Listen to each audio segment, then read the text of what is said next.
I pledge allegiance to the flag of the United States of America and to the republic for which it stands, one nation, under God, indivisible, with liberty and justice for all.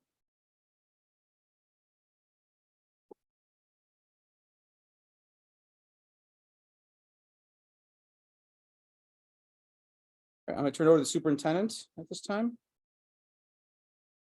It's my pleasure to introduce Dr. Clark Gottschalk from Orleans Niagara BOCES. He's our district superintendent, and I'll turn it over to him.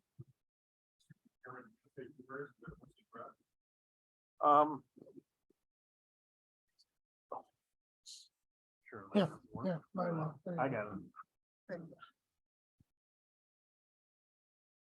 Yeah, what I'd like to say is, BOCES does a lot of great things for all our districts. There's a couple of things that I'm really excited about that I think Clark's going to talk to today. But some of our classes that they have out there are, I don't think, my personal take is I don't think that people realize what's available. And hopefully going forward that we can actually show the students maybe where they understand what's available to them. And because there's some really great programs we're doing out there in BOCES. So Clark Gottschalk, District Superintendent, one of 37 in New York State. I oversee the 13 districts over here. I'm the senior district superintendent. I've been at the BOCES 34 years. So that means I'm pretty old. I've been around the corner. I got 23 years as district superintendent. I brought my buddy, Dr. Timms. So he's going to be a rough. I'm glad I get to go first because he's a rough act to follow. And thanks for sending us, Mr. McDermott. He really represents your interests. Couple new programs we started up over there. The animal science programs, standing room only in terms of that program. We are the third largest career and technical BOCES in New York State out of 37. We are the lowest tuition. And with your great business official and HR, and of course with Dan, you maximize the BOCES aid with all the services. I appreciate working with him. He's a leader among the superintendents. And the other thing, each month I travel up to Albany, meet with the commissioner. So you're only one click away from the commissioner. And I'm working right now. You have any new board members in the first year here? You're all seasoned veterans. So I'm going to be doing a new board member orientation. I just completed my 76th superintendent search over in Lockport. And the media here tonight? Okay. It's probably my roughest search in terms of there's not a lot of candidates out there. I was able to find 15 highly qualified candidates, 10 with their PhDs, and 8 with diverse backgrounds, and they wanted a diverse candidate. He starts next week. Thanks for sending your pupils to BOCES. BOCES does not have kids. As you can see, you send 193 CTE students. So you're one of our biggest customers. So if you need anything, we're right there. Each year I offer up an opportunity. How many have been through the BOCES on one of our tours? Okay, well, let me throw that out again. If you just want to stop by, you don't even have to have an appointment. Talk to Mr. Mann or Dr. Wyro, and we can whip you through. Because come and see your students. It's great. We walk through the classrooms. A couple things we're doing. We're doing a $4 million capital project down in Orleans. We're going to be one of the first BOCES to air condition all our shops. Really don't want the kids to come home sweaty. And again, number 3, we get beat out by Long Island and Buffalo in terms of CTE students. But we build it. The students vote with their feet. They don't like the program, they don't come back. So fantastic staff, a lot of staff turnover. We have the same challenges that you do in terms of finding staff. For years, I've held the line. And I kind of paid the price because districts kind of rate our people these days. So we are trying to be a little more competitive. I still need 40 staff members. Can't find teacher aides at this rate. Raise the pay up to over $20 an hour. Teachers, I could open up 5 more classes tomorrow in terms of special ed. We're dealing with those challenges. So we're going to air condition our security. We're increasing our security just like you in terms of commitment. I also have to thank you. This summer, we're going to be offering our summer school on site. I know you did a project. We got kicked out and it's back. So I appreciate that. And that's great for all the students in the region. In terms of credentials, we're now working, every student that comes through the BOCES will have CPR, first aid, and stop the bleed. All this talk about lowering graduation requirements or getting rid of the Regents exams, we are truly based on credentials. Each one of our programs, we have a long list of credentials. For example, in our diesel program, every student, we have a couple of Bobcats. They know how to drive the Bobcat. They know the OSHA training, and their diesel, they know how to repair. Just think of the vendors that are waiting in line to hire your students to come through. So come on over and take a look at that. Talked about the BOCES aid. Yeah, you do a lot of good things, the co-op bidding, the health consortium. I always like when I get on the phone with Allison, we give them heck, don't we, in terms of blues. Yes. Come on, Allison, we're right with them. So it's all good. 97% graduation rate of students that come to CTE. And that includes good old Niagara Falls, who might pull down our numbers a little bit. They only have a 73% graduation rate. But when the kids come to the program, they like it, they get engaged, and they graduate. So I got some more data in the back for that. It's a tough year in terms of we continue to see a decreased enrollment. 15 years ago, we had 43,000 students when you add up all the students. We're down to 31,000. We're losing about 900 students a year across the 13 districts. And I'm sure you see that too in terms of declining enrollment. Really appreciate you hosted the commissioner. She rarely comes out. She did the Tuscarora School. It was a great time. And whenever I see her, and thanks for doing, didn't you do a diploma for one of the, and that was the talk of the Board of Regents. So thanks for doing that, making that happen. We also consolidated, I used to be in 18 different sites.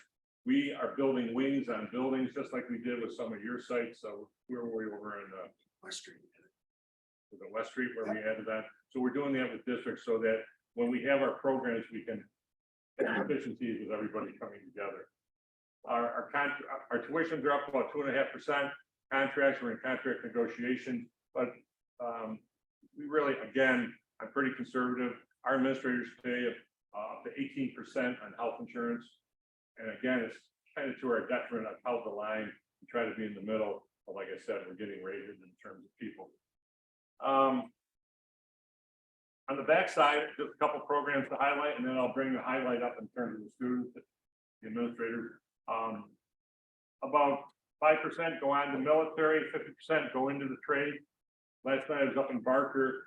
I'm making the round to all the districts, and the student came up and she's talking about our new animal sciences program. She goes, yeah, I loved animals, but after 2 years, I know I don't want to go into the field.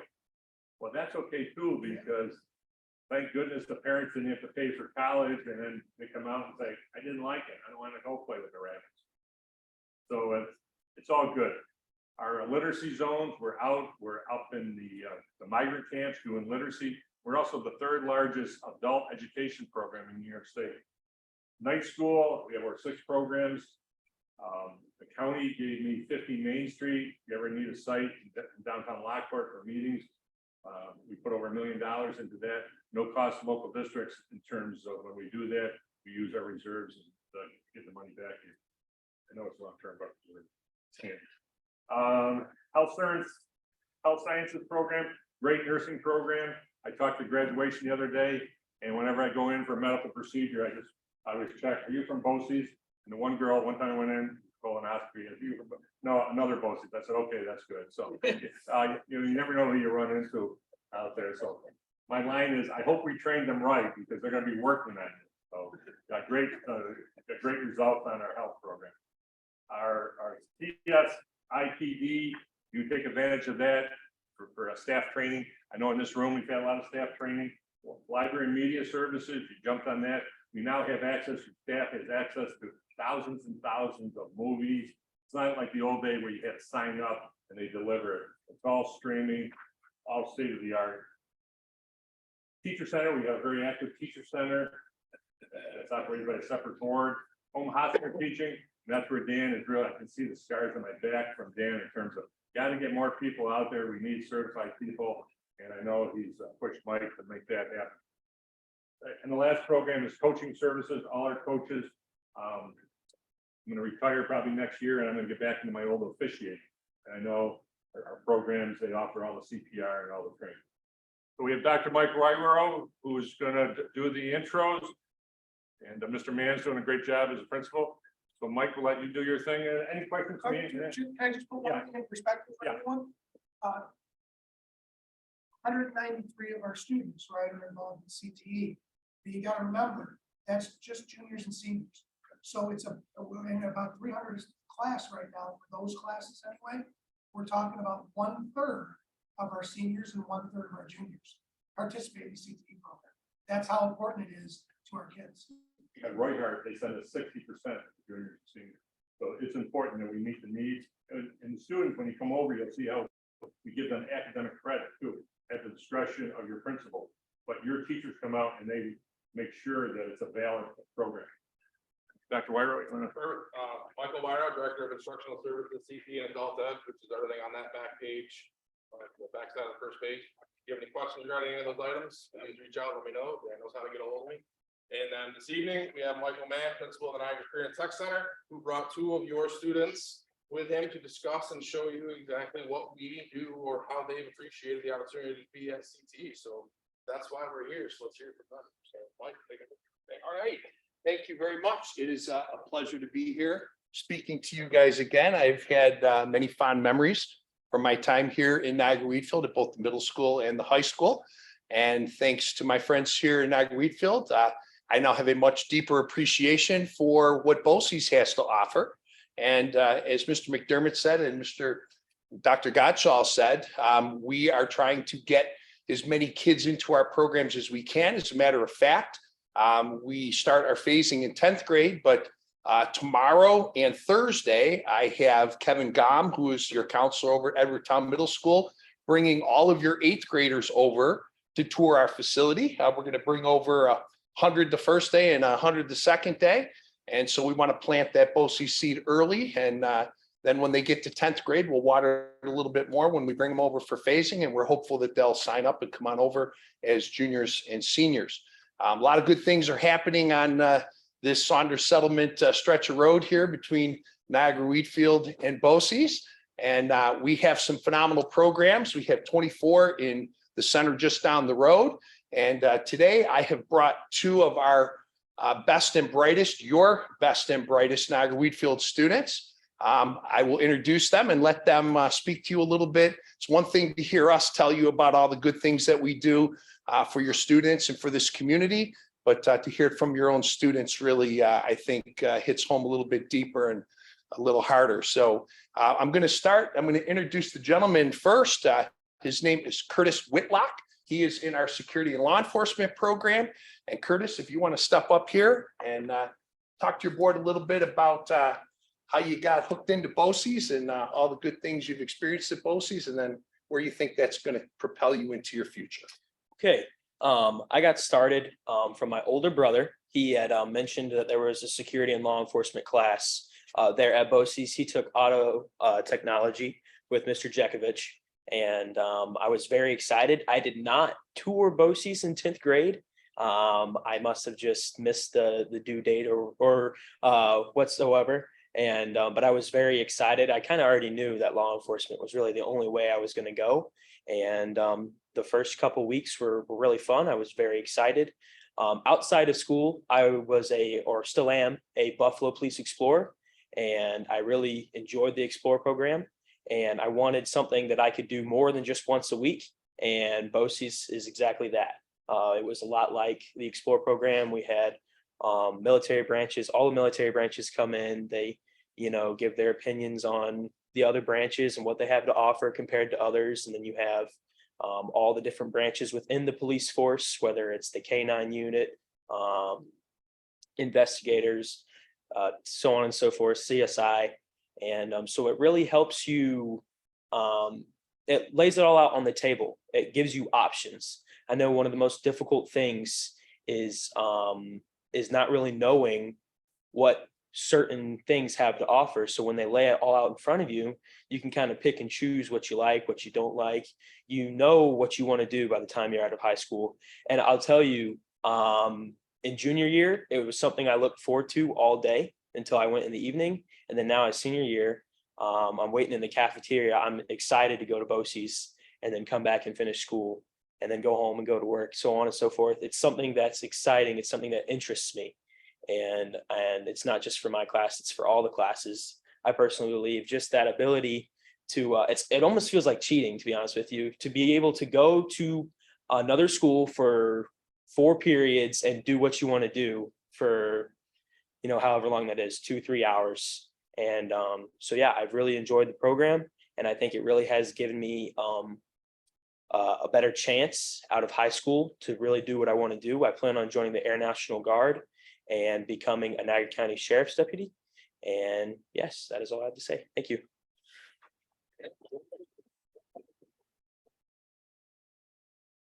All right, Anybody have any questions for him?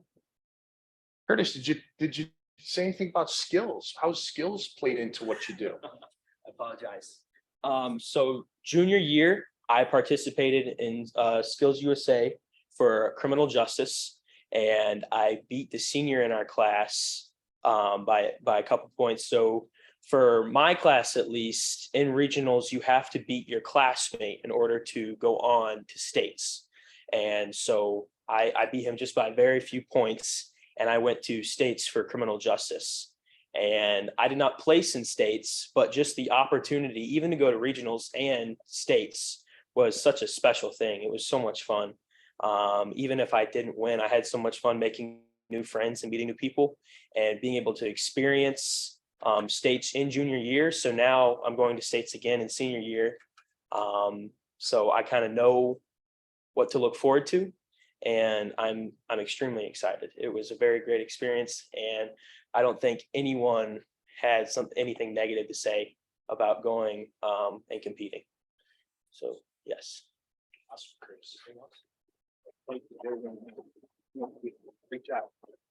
And beyond states, there are also a national level of competition where we took a bunch of our students this past year. I was able to go down to Atlanta, Georgia, where we stayed down in Atlanta for a week and competed on the national level against students from every country in the nation, including Puerto Rico, which was a mind-blowing experience to see all those kids. They're all given these pins when they go down there from their state. And the goal for the kids is to see who can get all the other state pins. So it really is a great way to get the kids to interact with each other. And, they were like car salesmen trying to wheel and deal to see who could get those most coveted pins. So that's something. We had 19 first place. Yeah, 19 first place winners. So we are getting it done. And we are hopeful that Curtis and Lenore will be able to make their way to the national competition this year. So, which leads me to my next amazing student here. This is Lenora Mercurio, and she is in our fashion design and interior decorating program, which is one of very few that are offered anywhere in New York State. And she is another amazing student, and she's actually brought some of the stuff that she has created in this program. I'm going to let her tell you about her experience with BOCES.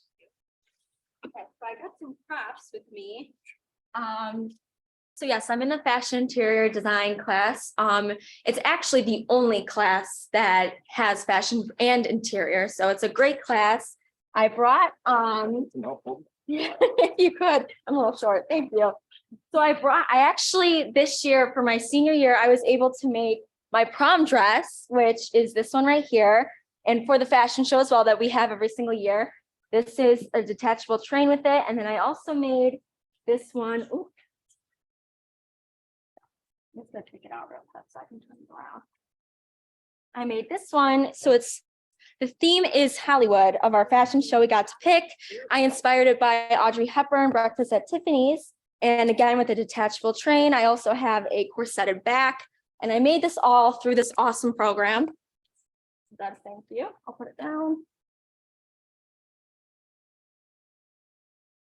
I also have fashion sketches that I designed with the help of my teacher, Mrs. Wilczek. She's an amazing teacher, and you can pass them around. I was accepted to 10 art and design schools.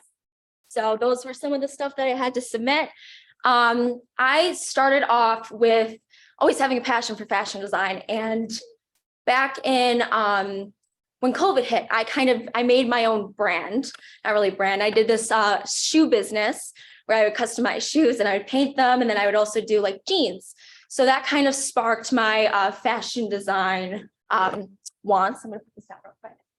And when I started doing that, I didn't know about the fashion design program. It wasn't really talked about or like that known.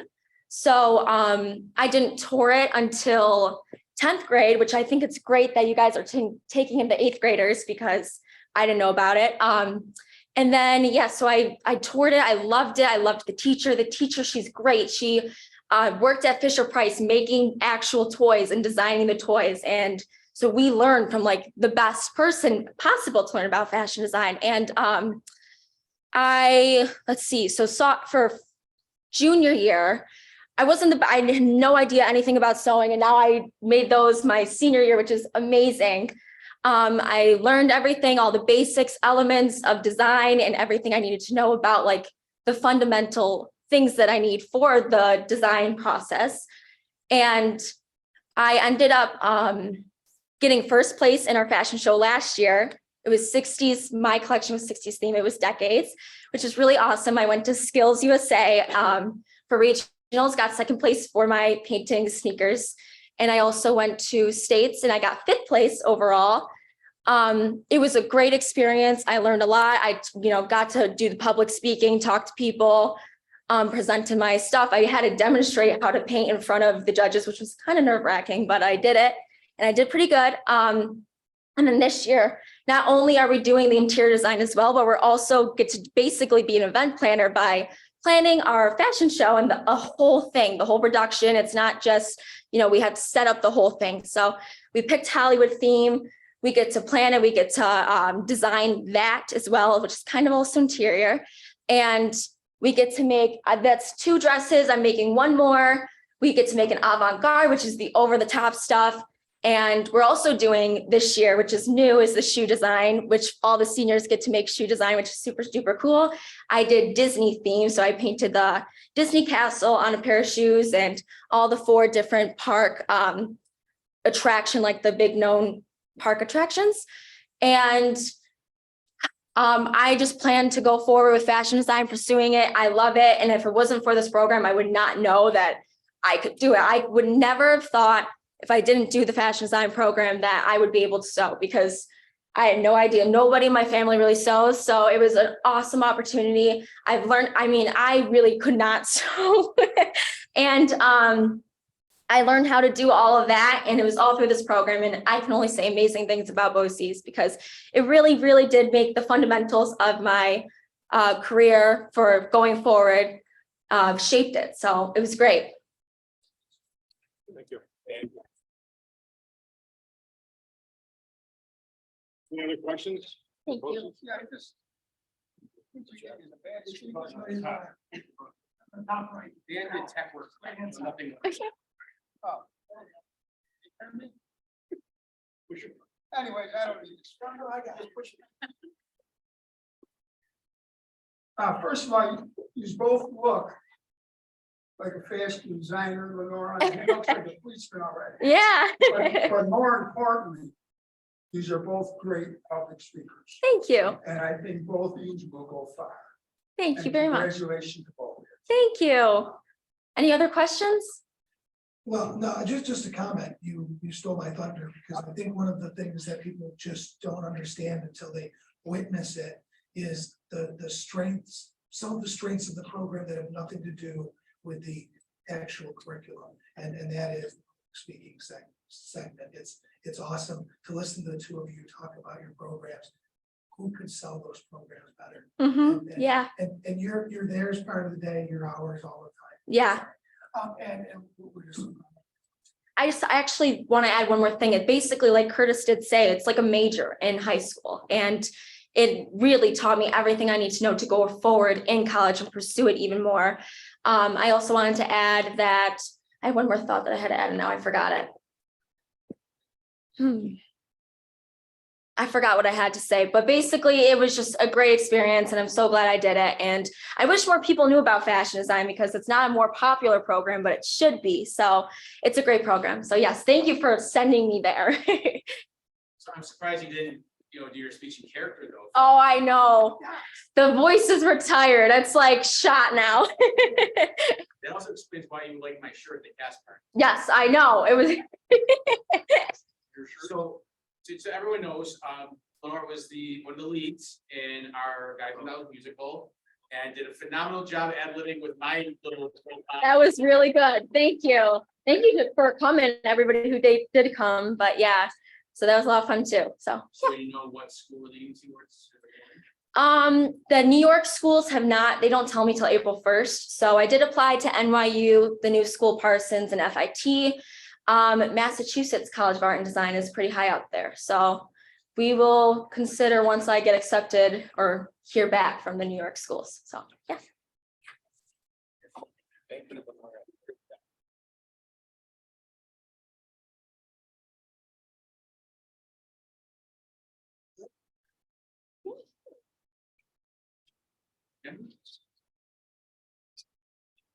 I'm up. Yeah, open mic night, you're up. Do we have something for the screen? Yeah, Brian. Do we have a clicker? Oh, Yes, we yeah. do. he's got it. Got it over there. This is the I wanted to look better with my hair. That one's the other dress.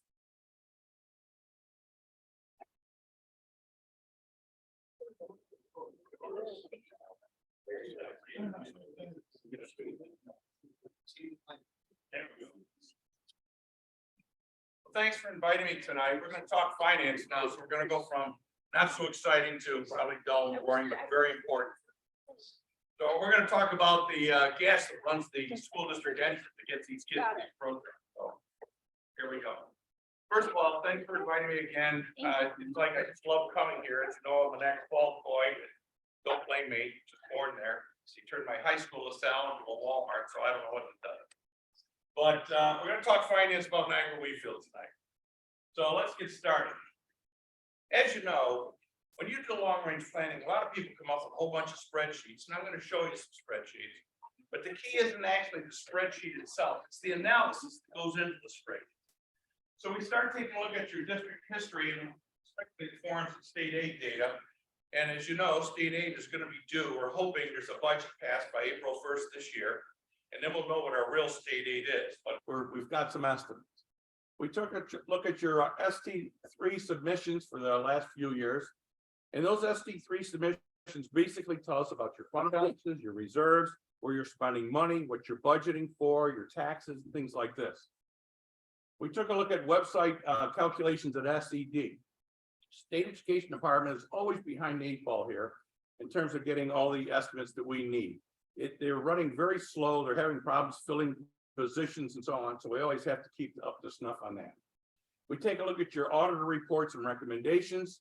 We also take a look at your capital expenses and budget calculations, because those are big ticket items. The other big ticket items, of course, are buses and capital projects, bonds and bond anticipation notes, your capital reserve, your debt service schedules, your related state aid, and your federal grants. This time we talked a lot with Allison about the use of the CRISA and the ARPA grants. They're going to get your tax cap calculations. We're going to talk about that tonight. Pilot calculations. A lot of people don't understand how pilots work. We did a little work there.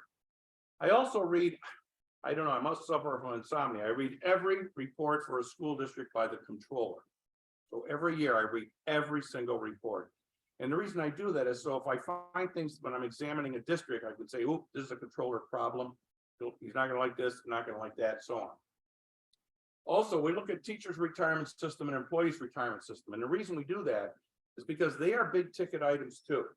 So a lot of people don't understand that the huge portion of your budget is actually tied up in people one way or another. So it's salaries, health insurance, social security, pension costs, right? Workers' compensation. So we've got to watch all those moving parts. And then, of course, interviews with the assistant superintendent, and kudos to Allison. She put up with nauseating numbers of questions, revisits, rework. No, that number's not good enough. Let's think of another number and so on. And she always beats me to it. So she's been quite a partner in this process. So let's just take a look at reserves first. Now, what I'm going to do is, here's the key thing. When we take a look at reserves, here's where we really lead off in reserves. The next thing is, where are we going with reserves? So we got really a two-part piece here. So you have pretty good robust reserves, and it's not by accident. You've got a penny pinching business official here who's watched everything like a hawk, and she's driving me crazy because I wish all districts had this type of reserve plan. And this is phenomenal, but it shows you the dedication to making sure the district stays healthy. So we've got workers' compensation reserve, we've got a unemployment reserve, you have ERS and TRS reserve and so on, all fully funded. So the good thing about workers' comp and unemployment for school districts is those are the most mobile reserves, the least restrictive. Okay, now the controller always has a bugaboo about those two reserves, but all he can do is write you up and say you're overfunded. My point would be is you need the flexibility. Because should all of a sudden something come up that you're not ready for, or your budget isn't big enough to take, by board action, you can move money out of those reserves right into your general fund at a meeting. So while the controller may complain about things like this, my point would be is, okay, thank you for your advice. We like flexibility, okay? The next thing down here is that's really good that you've got is these capital improvement reserves. I'm gonna block them up in a couple. You've got capital improvement reserves for different amounts of money, for different periods of time, right? And you've saved for them. Now, these are the best reserves known to man as far as the school district, because these are gifts that keep on giving. Capital reserves for capital improvement are fantastic. Let me show you how. So what we've got here is, if you'll notice, you've got this 2019 one, and you'll see it's, the reserve went down and it's going to go to 0. And that's because you're going to use it for a capital project. So let me make up an example one to make it so we don't have to use so many big numbers here. If you did a $10 million project and you used $2 million of your capital reserve, the state aid calculated, state support to help you, is calculated on the size of the project, not how much you borrow. So therefore, you're only going to borrow 8 million of the 10 because you're using 2 of your own money, but you're going to get state aid on all 10. So you will get aid back on your own money to help you rebuild another reserve. So this is fantastic. The district is very well planned to do this. And you can see the changes that we're actually doing. So probably by the 2023, June 23 coming up, we'll be jettisoning this money to help you with the capital improvement project. You know, the other thing that a lot of districts miss is the transportation reserve. A capital transportation reserve is another phenomenal approach. So you could, now I'm your financial advisor.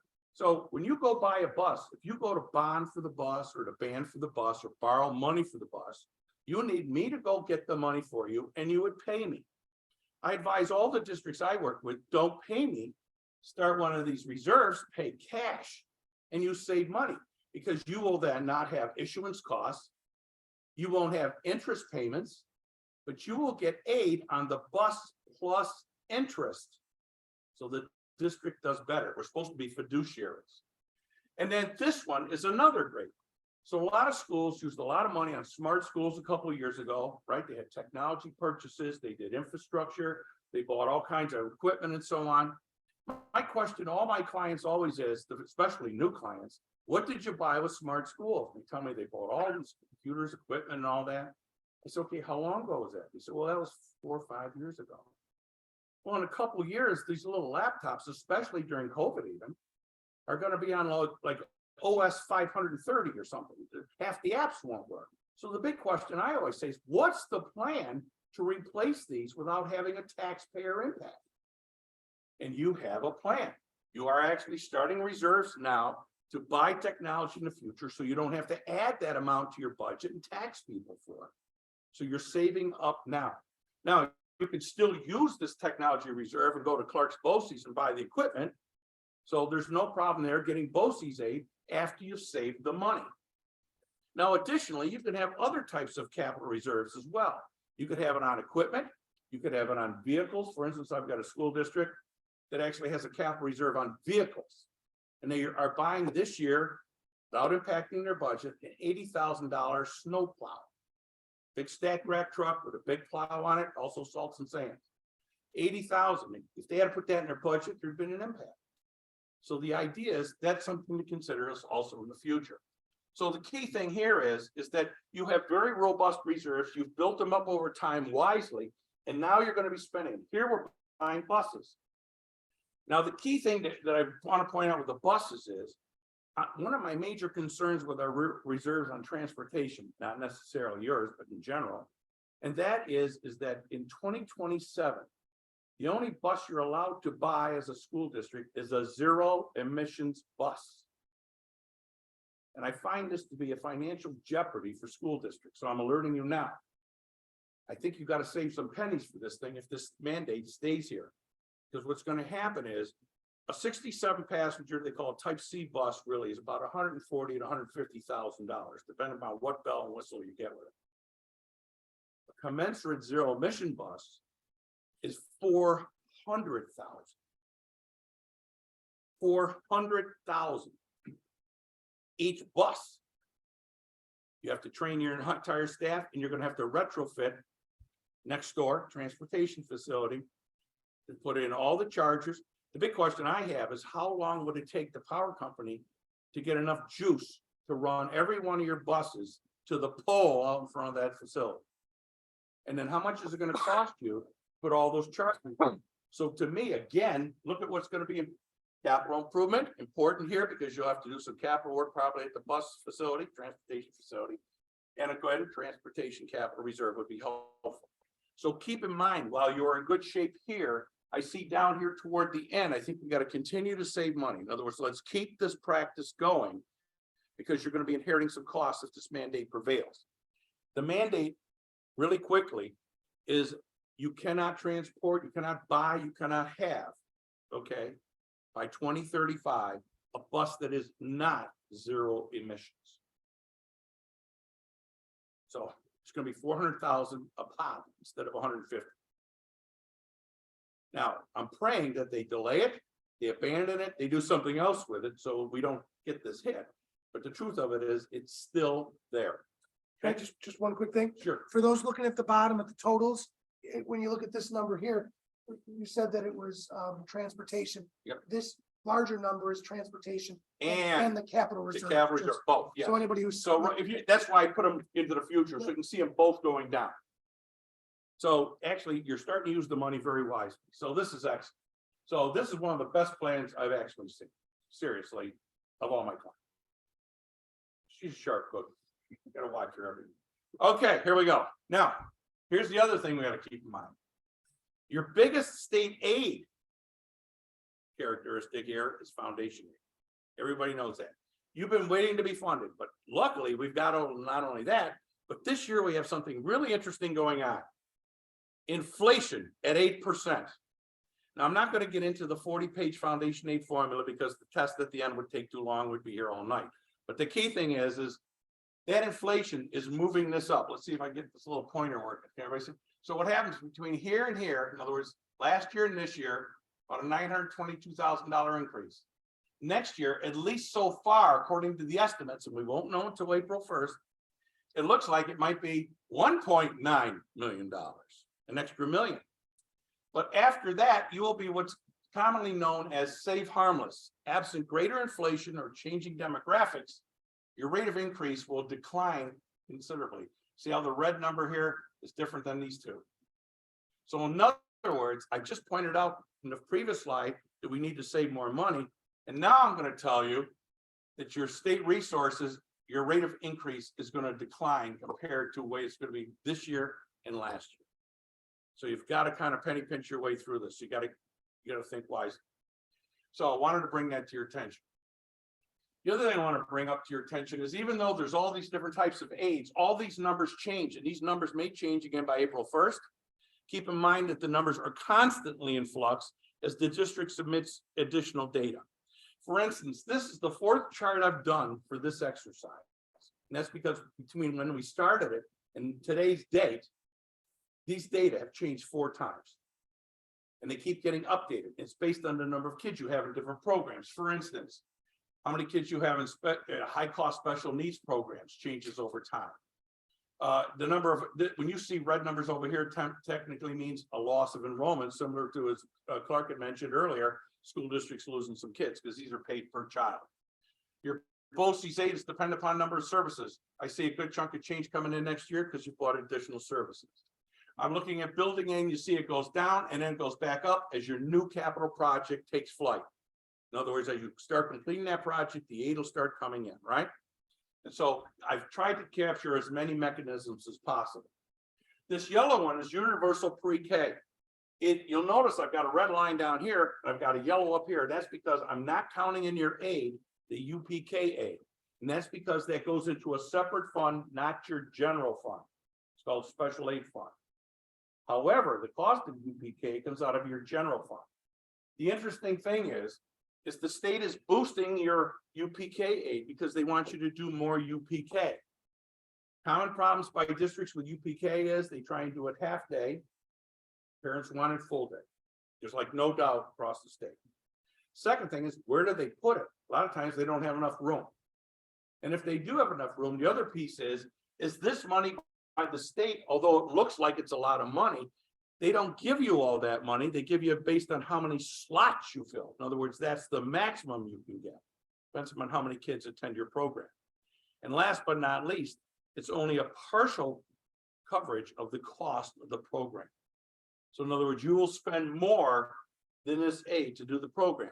But I must tell you, as an ex-educator, as you know, as a superintendent, a DS, and so on, and a principal too, the key thing, teacher, it's a great thing to have these programs, but you have to have someplace to put them. You have to have the financing to actually do it. So, yes, Just so everybody knows, that we use Bunny Bunch, I think. Yep. Many people know it, and that money does actually cover the cost of Bunny Bunch. Yep. In our case. in your case, yeah. But it's very rare, but the key thing is because what a lot of districts are doing now, they're trying to like build additions. It's just not cost effective. Okay, so your program is working great. So let's start taking a look at a couple scenarios that I've got for you. So I know that the tax cap calculation can bounce around a little bit, but this is where we left off with Allison on the tax cap calculation at 2.18. And what I know that most boards like to say, can we keep it around 2%? But I must tell you that 2% tax cap has never been 2%. I just want to make that clear. If it comes out in my career, I've never found a district that came out exactly 2%. Okay, my whole life. So if it does, it's because somebody made it do that. But we're going to try and aim for 2. The big question I'm trying to answer here with this research is, if we add a 2.18 this year and a 2% every year thereafter, what would the financial health of the district look like? That's the question we're going to try and answer. So the first thing we're going to do is we're going to take a look at where our expenses are going. So we looked at property taxes, your pilot agreements, your state aid, your building aid, your trans aid, federal aid is Medicaid, and your interfund transfer is your power authority money that you're using to support your district as well, according to the way it's supposed to be used. And miscellaneous is actually other. So what we've got here is I'm moving those taxes at that rate. So compounding, don't forget everything compounds in math here, goes 10.6% over this period of time, from 22 to 27. And your revenues overall, don't forget, we're going to have a big bump in state aid for building aid in a couple of years when your capital project gets going. Everything else is moving around at its own pace. What's going to actually happen here is we're going to have revenues going from around 76.7 to around 89.5 or 16.6% increase. And then the rate of increase changes. Notice the big difference here. See that? And if that is that big bump in state aid, right? We talked about earlier, as well as the increase in taxes and so on. All right. So what we've got is a financial picture. Let's take a look at the expenses. To make it easy on you, I put the revenues on the top from the previous page. So now what we're going to do is we're going to take a look at what's going on with everything in here. So we have general support. So what's general support in your budget?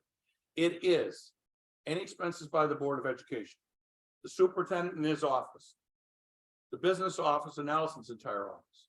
But the biggest part of this, aside from isolated things like school attorneys and so on, is really your utility costs, basically, and your operations and maintenance people, buildings and grounds.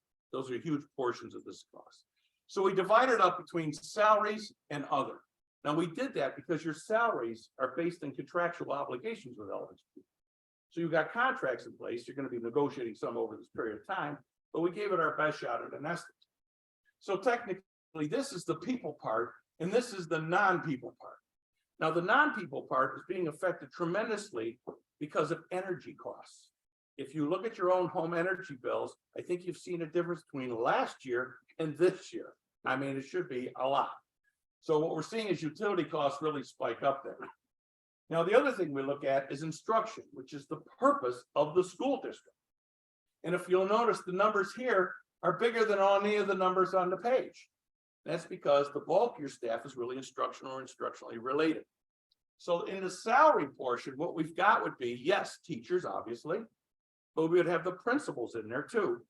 We would also have teacher aides, teacher assistants, the nurses, we would have guidance counselors, we'd have social workers, we'd have aides, assistants, whatever else is in there. So it's all the people working with kids every day, one way or another. Based on what we're seeing here now, over this period of time, it probably is going to go up around 20%. That's our best estimate.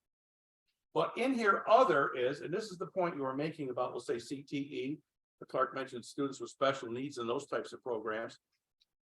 We're seeing a huge increase in those types of programs. You are sending more kids to those programs. Now, don't forget they're aidable. So we got the aid covered on the revenue side, but it still does an expense increase. And then students with special needs, especially high cost students, the cost tends to accelerate pretty rapidly. Remember, when you have high cost kids or even BOCES kids, you get a partial reimbursement for your expense to help you defray the cost.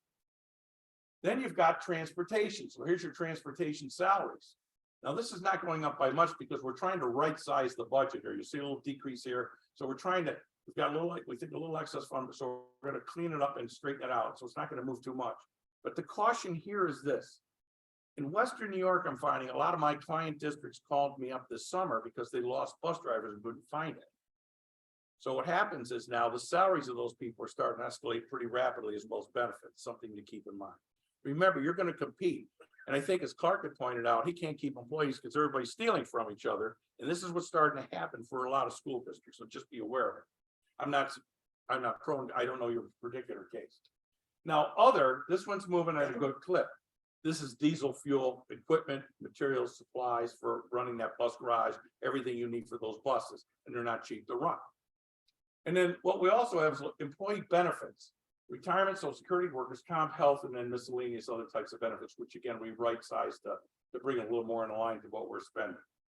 But the key, if you'll notice here, if we start adding up salaries, and then all these, you get a big chunk of this. Okay, so those are things to keep an eye on. We've also got your building, your debt service schedules, and you see those are moving as well. You'll see this starts to bounce up a little bit, but so did your aid. Remember the last year when I showed your building.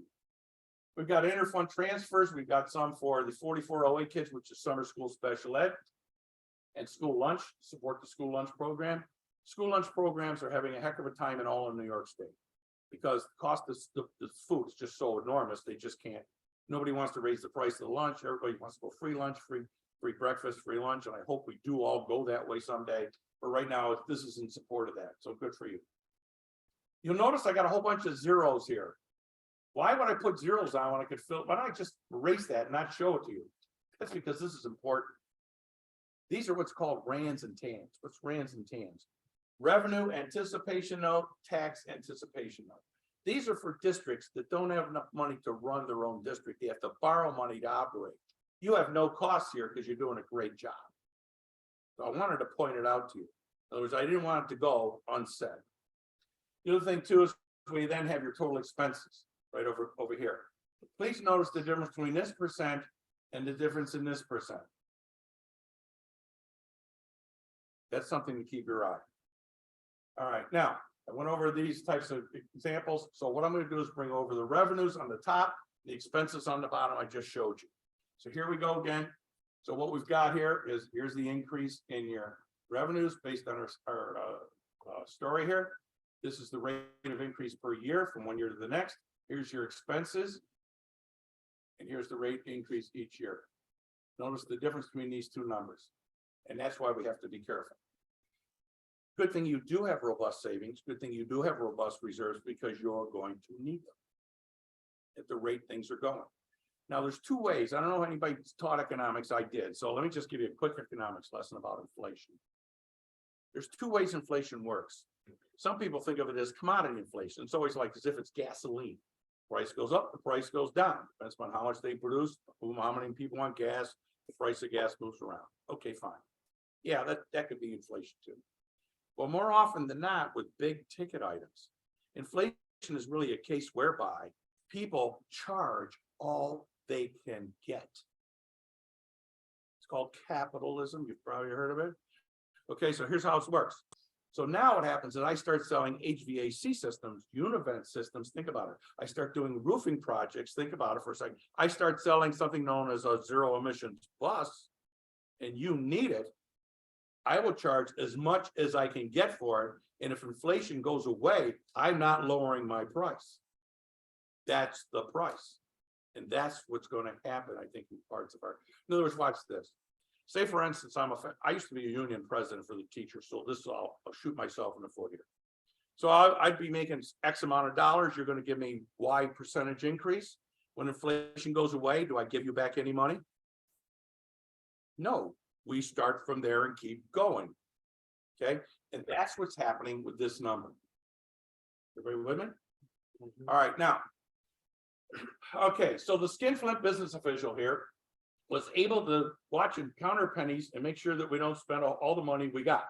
Remember, you're not supposed to spend out the budget. I can't believe how many people say to me, well, if you had a $10 million budget, wouldn't you spend 10 million? No, that's because the $10 million budget is an estimate of what you're going to spend.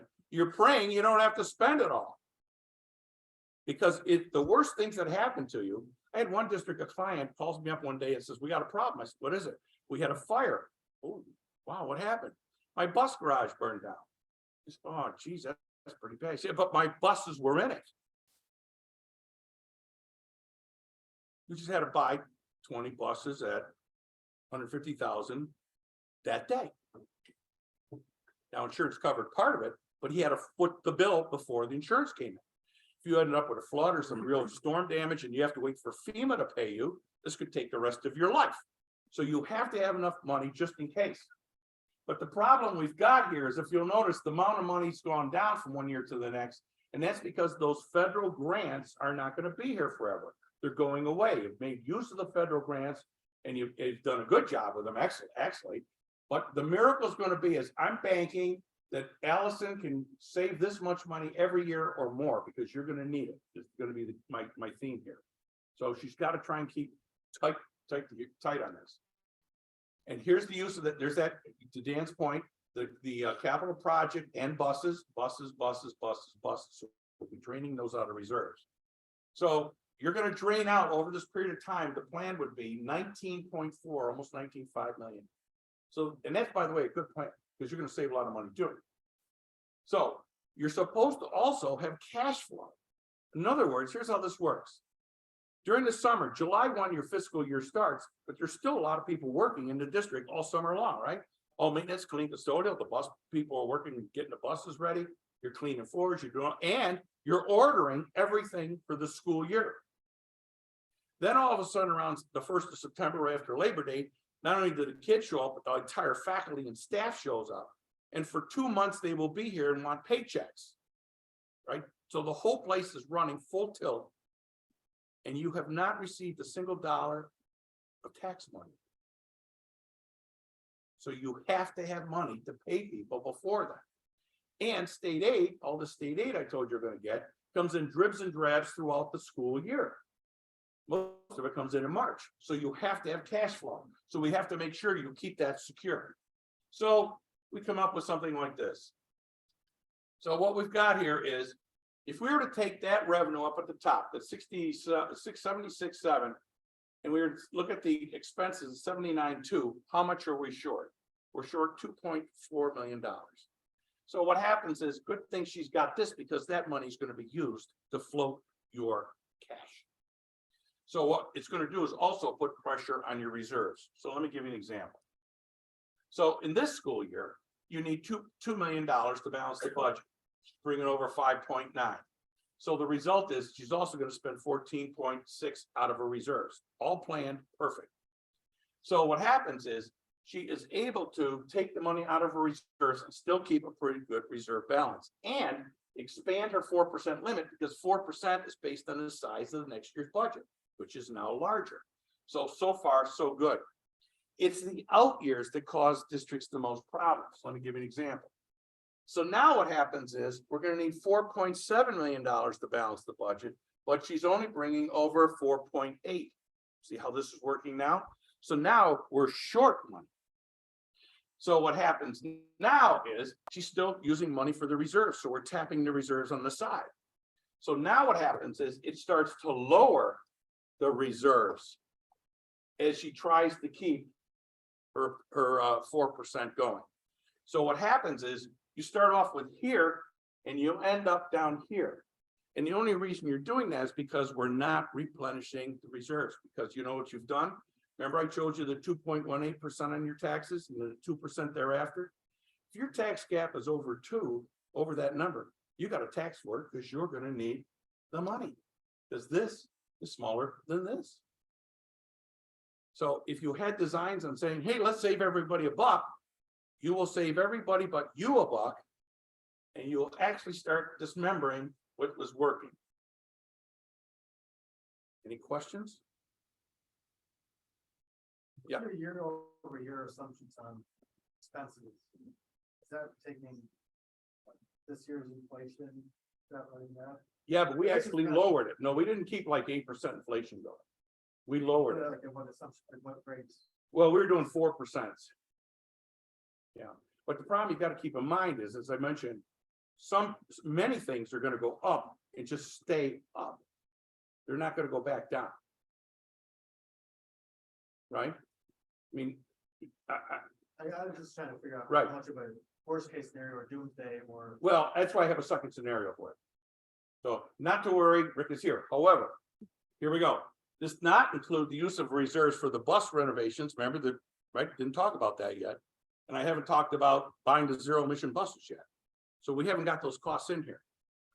So in other words, could be worse. Now, let's go to another scenario, different scenario.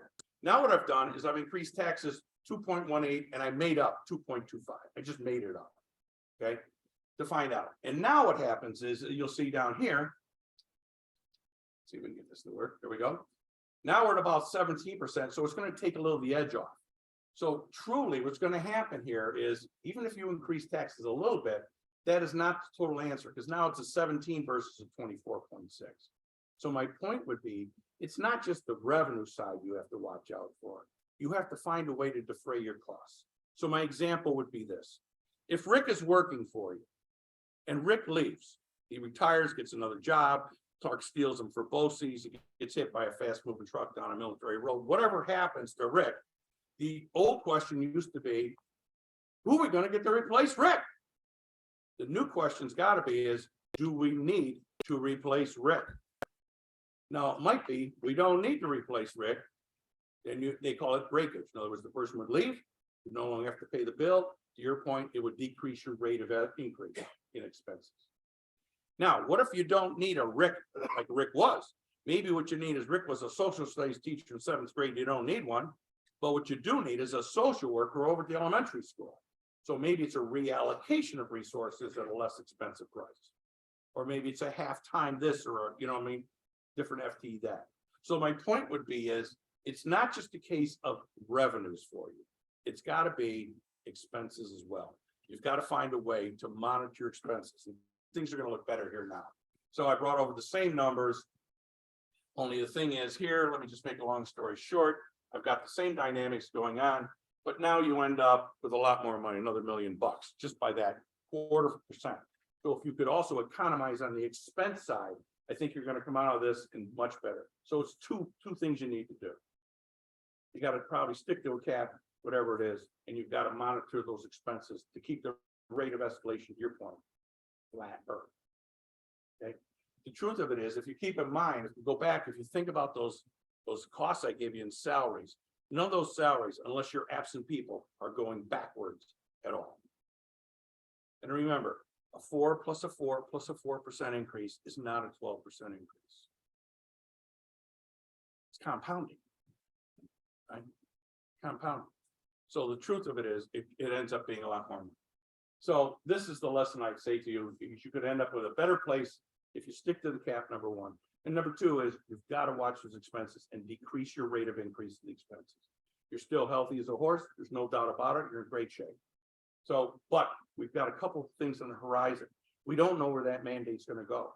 But remember, if that mandate stays, we have 4 years to start buying those buses. Only 4 years.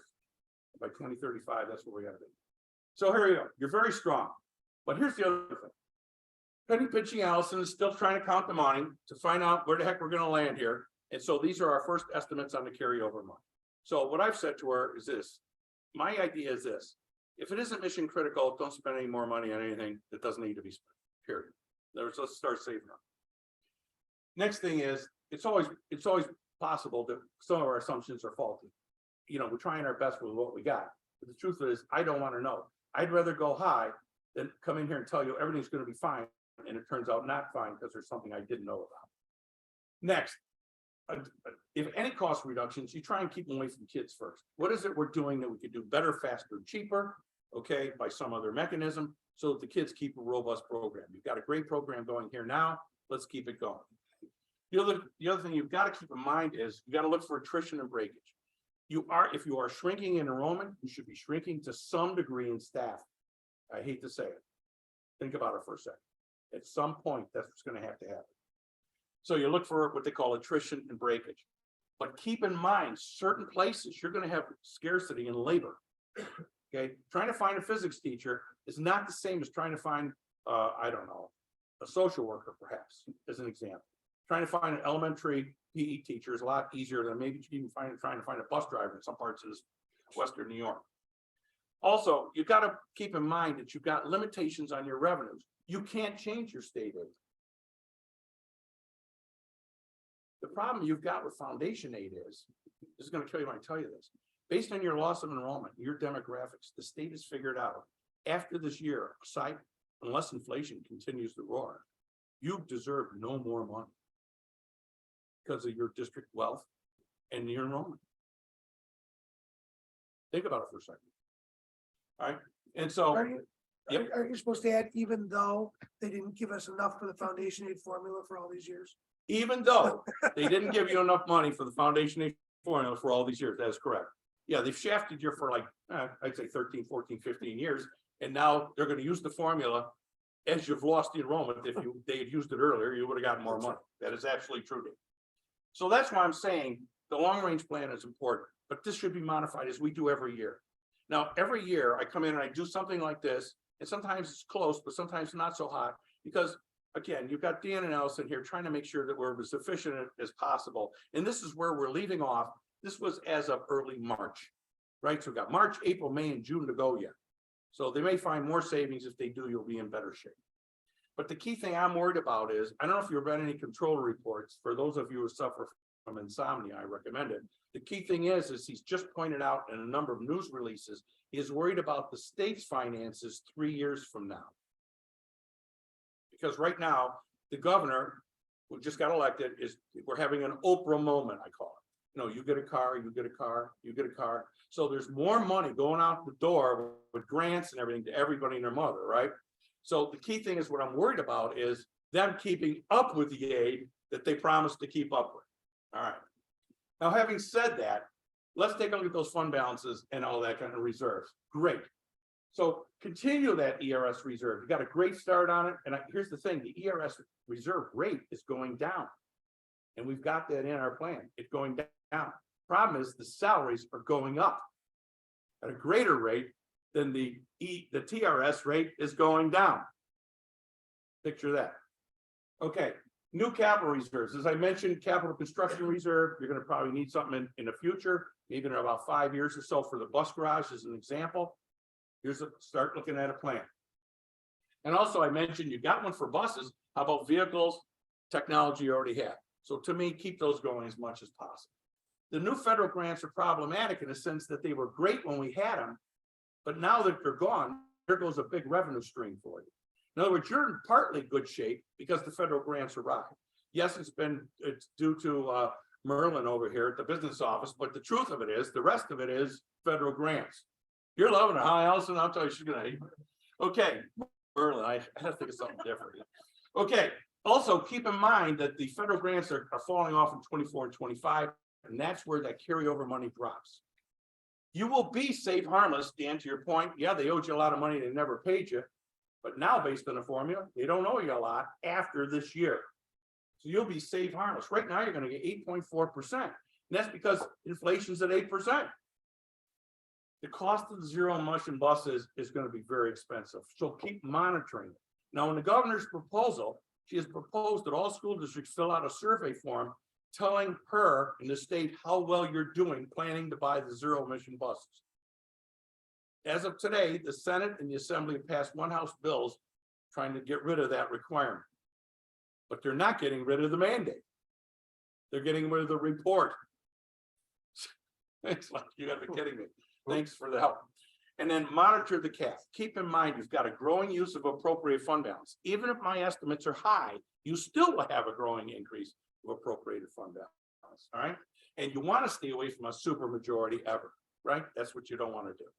So keep your nose to the grindstone on that cap. Can I just make one comment? Go back. to Certainly that. can. Remember, this percentage here, that's 8.4%. That's them fully funding the foundation aid in the amount that they said they would, because now we'll be fully funded with no additional inflation on top of that. Just think about that. Right. In other So, words, that's so it. you said it just happened to be 8.4%, but we didn't get another 8% to deal with inflation, or 2% to deal with, we got nothing else, just enough to fully fund our foundation. Exactly. Well, it's kind of like I owe Dan $50 and say, here's the $50. So what about the other 50? Well, I just gave you that. That's actually the way the state's working. So I think the thing is you've got a strong financial plan here, except we've got jeopardy potentially at the end. I'm praying that my estimates are too high. I'm praying that Allison can actually come in with more fund balance over time. But the truth of it is, we don't know. So we have to be careful. So please keep up the good work. All right? Questions or comments? Not a question, Mr. Timms, but, you know, a very good presentation, man. Thanks. You know, it's kind of like a balancing act, and you know that more than I do. Dan, Allison, and this board over the years have done a good job of obviously the priorities of students. We've added programs, they've done a lot. And the second priority, at least to me, and probably to the whole board, is the employees. But there's a third factor here, and these guys have heard it. It's the residents. Okay. Not everyone has state pensions. There's certain areas of our district that are 60% seniors and fixed incomes. Okay. And I'm a little reluctant to pass on stupidity from the governor's office onto our residents. Okay. But it's something we have to deal with. And I look at certain numbers, 2.18. I always like going a little below it to try to keep us going. And I know that's risky down the road. I know what you're gonna tell me. I've seen this similar thing before, actually probably 8 times. But It's 9, but go ahead. okay, but I am concerned with the residents too. I'm trying to do what we can for our students and employees, but we have to be conscious of the residents. And I know, and that's just how I feel. Well, what I'm trying to avoid you doing is this. I agree with 100%. I think this, you got to have a sensitivity there. But what I don't want to do is go 2, 2, 2, 2, 4 to keep you afloat, with needing 60% of those residents now believing in you, wondering why didn't you keep this up before? That's what I'm worried about. Well, And you're stuck in a box. I'm hoping also if the direction, if the population district, as far as the students comes down a little, maybe there's some cost savings that we can do to try to override. See, that's why I mentioned can't both predict ends. 6 years from now, you know, I know, or at least the 27, Right. but, and that's how I feel. Well, that's why I mentioned it's not just a revenue issue. Yeah. It's also an expense issue. You're right. I think you put it well. It's a balancing it between those two. The third one, I don't want to like do everybody a favor now, only to have them be mad at me because I did them the favor before, because now I need the money to operate. That's what I'm. Because the lift now is 50% plus one person. The lift then will be 60%, which is a high bar. That's all. I'm just trying to avoid more nightmare. Okay. Thank But you good for your comment, sure. presentation. You got it. Anything else, folks? Can you go back to the slide where it had like the real high percentages on the right hand side, Sure. 40%?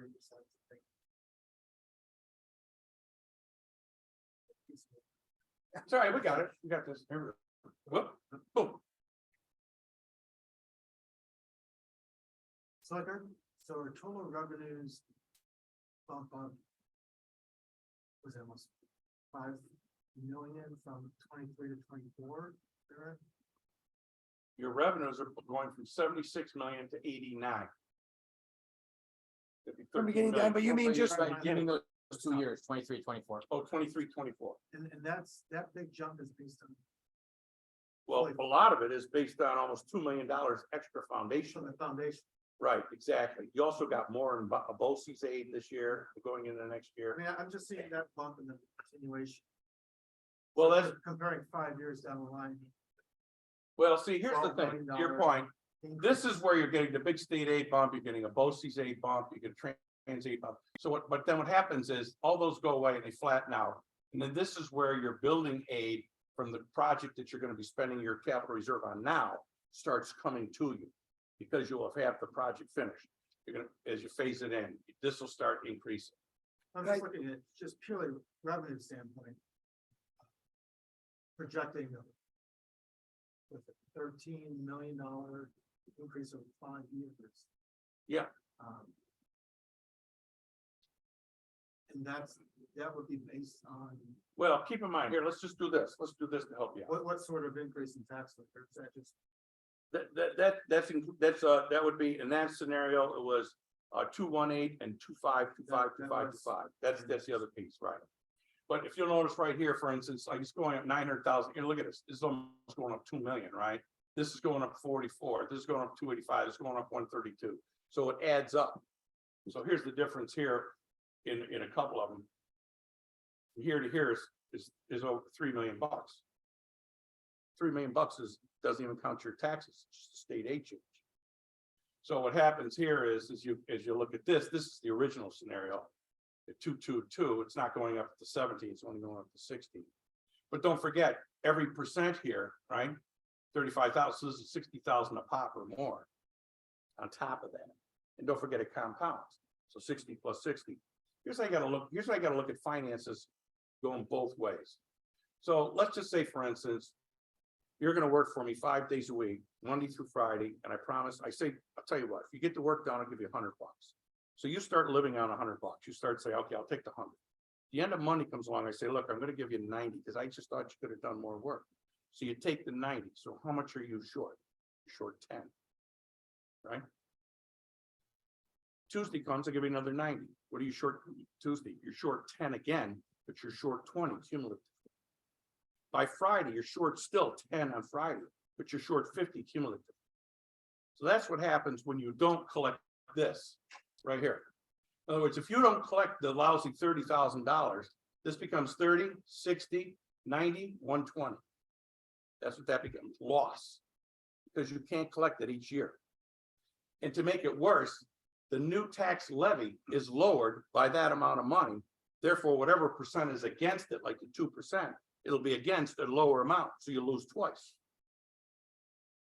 Okay, so what actually happens, that's what I'm trying to tell you, you got to maintain this, but at the same time, to your point, we got to try and find a way to decrease the, now this, I don't know what you're going to do with utility costs. I mean, right now, they're just going out of this world. Gas, heat, like electricity, you got boilers running all these places. Think about what's running everything to keep it going. This is excuse, this is heat, like electricity, basically, O&M, you know, for everything from the garbage bags to the clean supplies, but it's mostly utilities. This thing here is not only BOCES and students with special needs, which those costs tend to move up pretty quickly, but it's also supplies, materials, copiers, at least paper. Paper is like, I don't know, is it 50% increase? I mean, this stuff is starting to ramp up there. But where you've got a lot of money is in people. This is going up $6 million. Now, I'm not going to tell you the percent going up because you're going to be negotiating, but it's not past what you're paying now much in terms of the latitude we have here. Think of it this way. If I was to give a 3, a 3, a 3, and a 3, it would be about 13% right there. Think about it. and what are the assumptions in, like, say, the other line of going from 12, 13, 15? To 17. Well, this is your escalation here. You can see where it's happening here. Here's what's happening. Let me back up. Public access cost aid. To get this $683,000, you're probably spending $1 million. Don't forget, your costs are going up at one rate and your revenues are going up at a different rate. And remember that the cost will say of CTE, special education and all these, especially the high cost kids, you get a partial reimbursement. In other words, you have, I don't know if you're aware of this, but for high cost kids, so let's just say I had $100,000 high cost kid, which is not unusual. When I ran my BOCES, I had a building filled with $200,000 kids. Okay, special nurse fed through a tube, person standing right by him every minute. Think about it, wheelchair bound. Think about it. Okay, it's like personal hospital. So the thing is that, so what happens is I had districts that had like what they call a $70,000 threshold. First 70,000 was theirs. Then they got like 40% of the rest of the money. So what happens is they're paying 120 for the kid and the state's paying 80. So what happens is they're spending a lot of money to get this money.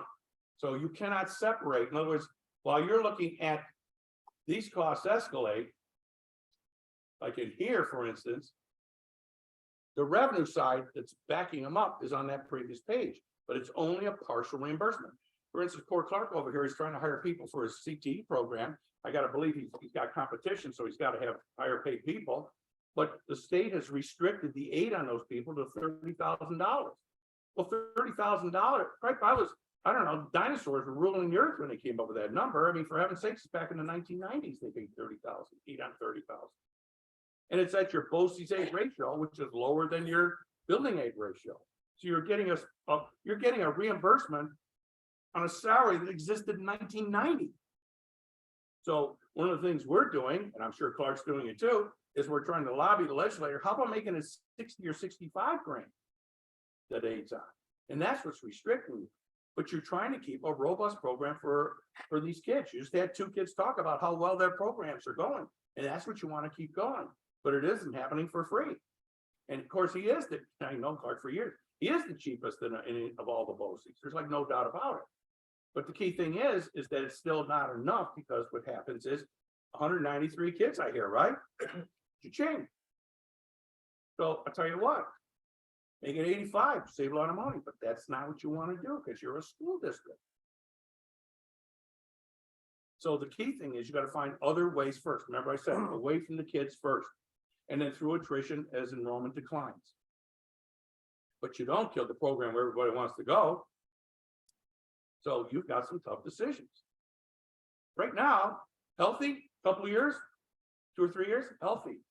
It's like the 4th, 5th year that they're going to cause you the odds, because things then are starting to escalate pretty rapidly. This health insurance, I've got districts where this thing is going up from this year to this year to this year, 17%. Let's make a point. During COVID, who went to the doctor? Only people who had COVID. Maybe they were in a hospital, maybe they got some medicine, maybe they stayed home, right? Nobody had their tests, no mammograms, no colonoscopies. The Clark's an example here. No knee replacements, no shoulder replacements, no nothing. Now everybody's back, right? Since COVID, I've had 2 knees replaced and a shoulder fixed. Cha-ching on my insurance company. But I just want to tell you, but now everybody's getting tested, everybody's going to the doctor. And so what happens is now they got to pay. Now, luckily, yours has been pretty good under control here. Great. But I've got some where this number here, this percentage over here is 70%. They've had some of these consortia have used their reserves to offset the premiums paid by the district. Now they're out of reserves. You don't have that problem. So you've got some parts of your system working perfect, but you go 24%, 1, 2, 3, 4, 5, 6 years. That's 4% a year. That's less than 4% a year. So that's not a lot, but it's a big number. See, it's the big numbers. It's the law of big numbers. Hey, look, let's find if workers' compensation, look at this, it's actually going down because you've right-sized. But the key thing is she's trying to economize in places she can. But you need these people. These people here make the district work. So do these people, and so do these people. Without those people, no district. Key thing is it's got to be matched up to enrollment over time. So, I don't know, I look at my electric bill and gas bill, and I pay it. So now I'm becoming what they used to call when I was a little kid, I'm a watt watcher. Hey, let's turn off those lights. Hey, let's lower the temperature. Think about what we're doing in our own households. Remember the white lot watchers? Yeah, we were a little kid. Gotta be a lot watch. So the key thing is you gotta find ways to be more efficient, more economy of scale as much as you can. But when breakage occurs, going back to my recommendations somewhere down here, that doesn't mean we don't want you ruining a great system that you got going. The key thing is keep it away from students first, try that first, and look for attrition and breakage when it occurs. But remember, down south from here, in the south towns, a district called me in August and said, "You got to help me out." I said, "What's the problem?" All my bus drivers just quit. All rural school, small. Where'd they go? Wendy's, McDonald's, Burger King. Why? Easy. Better pay, flexible hours, no snow, no CDL, no parents, no kids, no routes, no early in the morning. Held in high esteem. What are you gonna do? You're gonna increase wages and give them benefits. $21 an hour in health insurance. Got them all back. Cha-ching. Because you can't have school without getting them. You don't have that problem. I don't know what's gonna happen with this. Clark just said a couple minutes ago before I got up, we got 40 positions open. By the way, there's 18 superintendencies open, something like 20 business officials.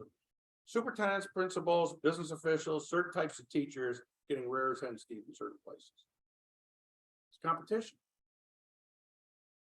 So I'm just trying to bring you into the real world. Remember, even though their expenses going up at a real rapid rate, some of them are matched partly by aid, but not all of them. Okay, anything else? Okay, why don't we hand out the test and get this thing going? All right. Thank you very much, everyone.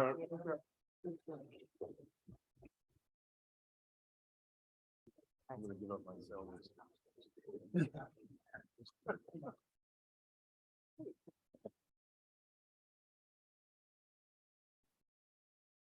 All right, continuing on with the consensus agenda items, let's call for motion to approve items 1 through 17 on the consensus agenda item list.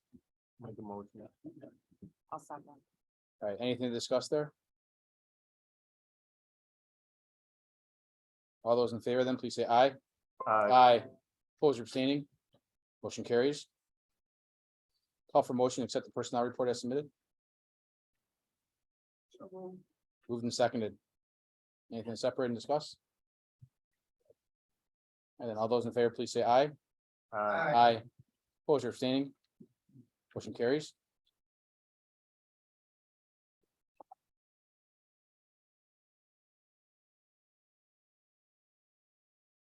All right, capital project committee, so update Bob, what we talked about today, Yeah, or Dan? so today we had our capital projects meeting, we went over, the bids that had come in for, one of the building that was, storage building. And they've actually come in they come in higher than anticipated. So with the capital projects committee has gotten together and we're trying to go over pretty kind of like this budget. We're trying to see what kind of corners we can cut so that we can still get done what we need to get done. Same thing's happening with the other part of our projects. We're seeing the same thing where costs are going to be higher than anticipated. And in doing so, we're going to have to cut some kind of corners to get to where we need to be. But we're seeing that in the capital projects as right now. So, but we're going to get the response back, and then we'll review it again and see where we're at. But we're still anticipating on getting our main core of our capital projects done.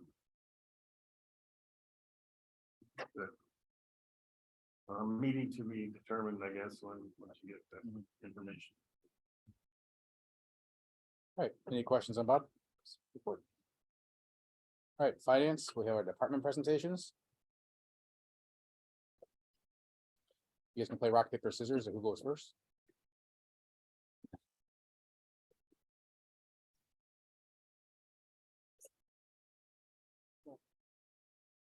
Jeff, Jen, whoever. I mean, do you want to go first? I only say so because I think Jeff has a guest with him tonight. And Jessica too. Thank you. I just saw you. Jeff and Jen got to see my my dumping of the numbers Oh, yeah. at the show. No, go. I got.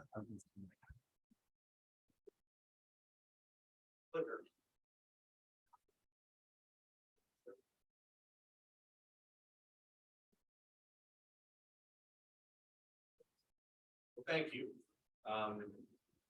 I've invited Jen and Jeff to join me today. We're gonna be talking about our budget proposal, but we're also gonna be talking about select bullet points, some items that we've worked on this year from last year's budget proposal, as well as some ideas for the upcoming year. We won't read every single bullet point on these slides. You can access them. But we are gonna hit some of the highlights. As a quick overview, there is no net increase in this budget proposal, although there are some modest reallocation between components. So you'll see increase here, decrease there, but it's not material. Substantial progress we've made on classroom technology and community engagement initiatives, as well as cross-district alignment of reading and math curriculum materials and training. We've also started some new training, safe and healthy students-related programming in classroom practices. So the curriculum development and in-service training portion, last year we were at 87,300. This year we are seeking 107,141. That's a $19,841 increase. That is predominantly attributable to what's new and potentially new contract costs for training for the most part, as well as making PD opportunities equitable for all of our students. I'm going to start by referencing new teacher induction, just to kind of share with you the idea of what new teacher induction is. There's a lot to it. There's onboarding, of course, which Tom's office handles. There's orientation that we all do together, but there's also mentoring and PD opportunities, and those are new. And I'd like to talk about the new mentoring and PD opportunities. So one of the things when I was a teacher on special assignment, I was the mentor for the new teachers in the district. And now we have a mentor program that we have that's sustainable, where we have teacher mentors from the high school, special ed, and the elementary level. We have a teacher mentor who's reading specialists, and they're group teacher mentoring. So that's nice that we have that, and it's sustainable. We're paying for it out of one of our title grants. And we also have PD opportunities for our new teachers as well that we're offering this year.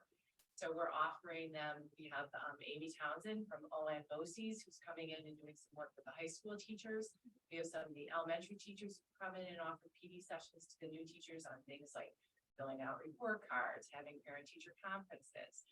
Angela Porter, who is Google certified, has been doing a series of using technology for the new teachers, and she just finished up that series this afternoon. And those are some new offerings that we've had for the teachers in addition to their orientation and their monthly meetings that we have with JAPA. So, and then I want to talk a little bit about chronic absenteeism. That's another thing that we've been funding this year. It's an initiative that's a K-12 initiative throughout the district. And one of the things we know is when kids are in school, they do better and they have long-term success, and it leads to improvement in graduation rates. So one of the things that we've really been trying to do is get kids back to school, particularly coming out of COVID. So we have a partnership with Everyday Labs, and Everyday Labs is the service that we have that sends out letters to students talking about, hey, your student has missed this many days, and here's the average days that a seventh grader has missed. It also has a text spot where it sends out texts. We send out a survey to everyone in the district. Families can reply to that saying, I need help. And they can say, I need help with transportation, and it will connect them to our transportation, or I need help with food, and it will connect them to food. So they can respond to the text and interact with itself. So that's the first part of that intervention. The second part is something called Everyday Pro. And that's that second bullet up there, which is identifying and addressing barriers to student attendance. So we have a data dashboard that is amazing for attendance. We can look and see which kids have trends of they missed a lot of time at the beginning of the school year. We can find out which students are always missing Mondays or have a pattern of missing Mondays or missing Fridays. We can really look through that data and pinpoint. And then what we do is we have a multi-tiered system of support now for attendance, where we can form groups in that Everyday Pro, and it has a whole wealth of interventions that you can use for attendance. that we can use that's really going to beef up our attendance with students. So that's a really great thing. You also talk about core programs. Sure. So now we're just going to break up a little bit. I showed you some K through 12 initiatives that we've used with the funding. We're going to look at elementary, and then we'll talk a little bit about some of the secondary things. So New York State has updated their Common Core standard. They're not Common Core anymore. They're the next generation standards for ELA and math, and they've been pushing that off as COVID. It was supposed to be several years ago, but because of COVID, they delayed it. So this year we have been implementing the new ELA and math standards.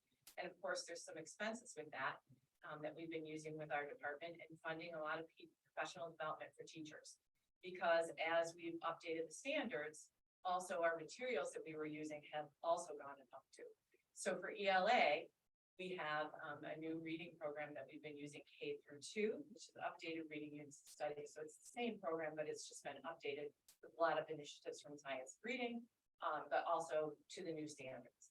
So incorporated with that is the materials, which we'll talk about a little bit later, but professional development and ongoing support for teachers. So over the summer, we were able to leverage the title grants and spend 21 teachers to a week-long training.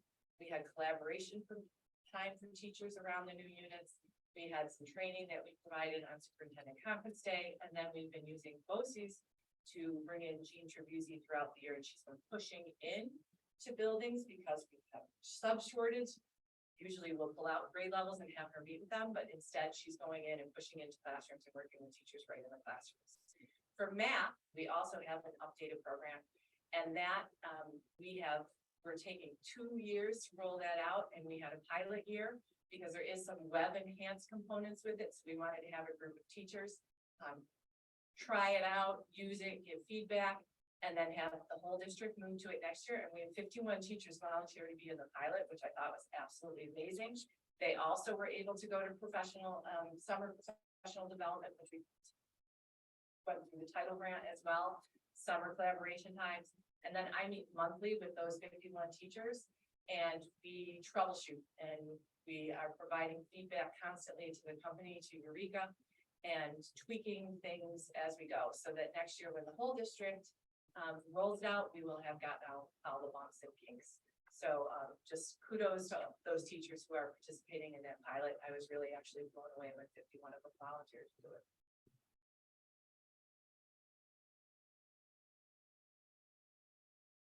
Yes, for this one, for elementary, that was our core.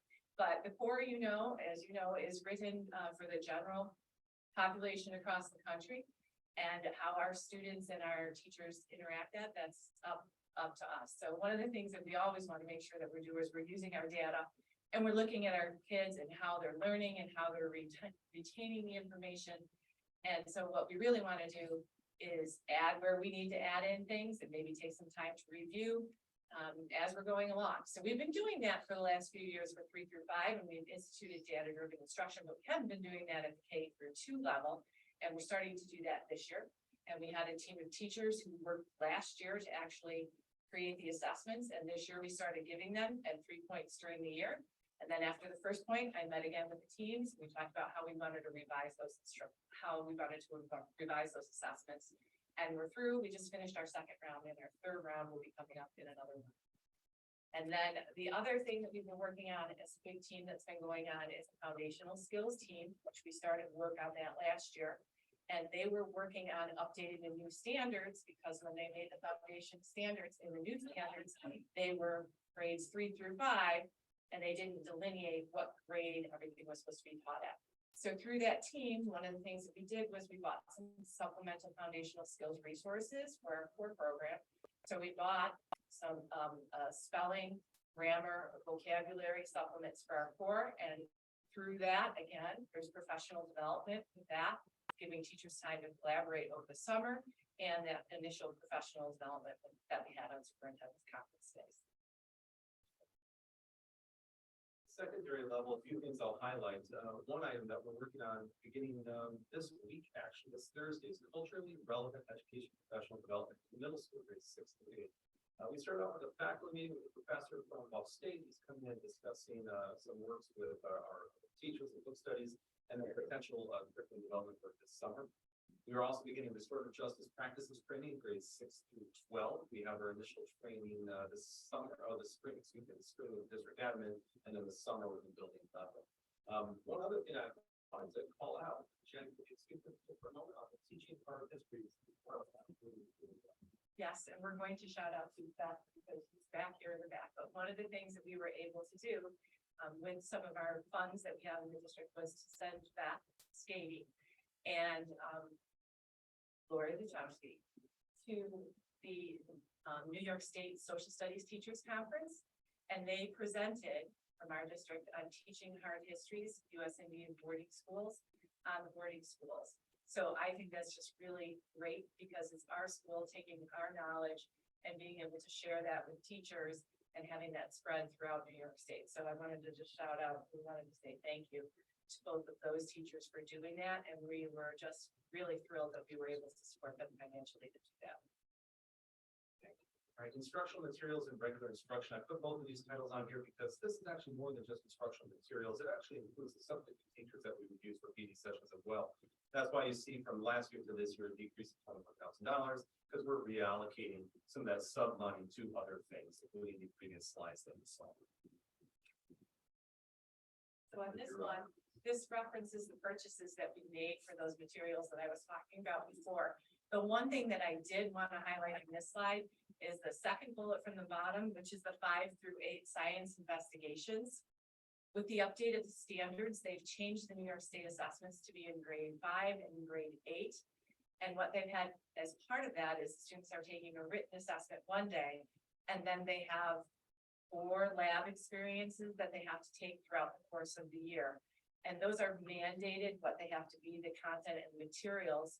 And that was about an $8,000 cost at the elementary level and an $8,000 cost at the middle school, which was a New York State mandate that we hadn't planned for in the past. But we just wanted to point that out. We have all the materials now available. A lot of districts don't have them yet, so we're happy that we're going to be able to use those and try out those assessments with our students this year in 5th grade. So the teachers are familiar with them moving into next year when the assessment happens. And at the middle school and high school, and possibly elementary, so I'm going to go with K through 12 still. We are engaging in some STEM development kiddos. So we are looking at throwing soccer at the middle school, potentially the high school. We're looking at WAS Ed at the middle school as part of the school day. So not a club necessarily, but an actual class, which would be terrific. And potentially we're looking at investigating Lego Spike as well. But we're going to be using some of these funds to take care of STEM kids. Potentially K through 12, but definitely middle school, high school. Computer instruction, i.e. technology. Last year, we were at $42,000 plus an $800,000 expenditure for technology reserve. This year, we are looking just for a modest increase in the general fund piece of that. But I want to call out the fact that we got a $244,000 emergency connectivity fund. And the benefit of that is it's going to help us extend the tech reserve. Furthermore, we are asking for $325,000 those expenditures in the tech reserve. Those monies are going to help support and continue some of the good work that Jessica talked about.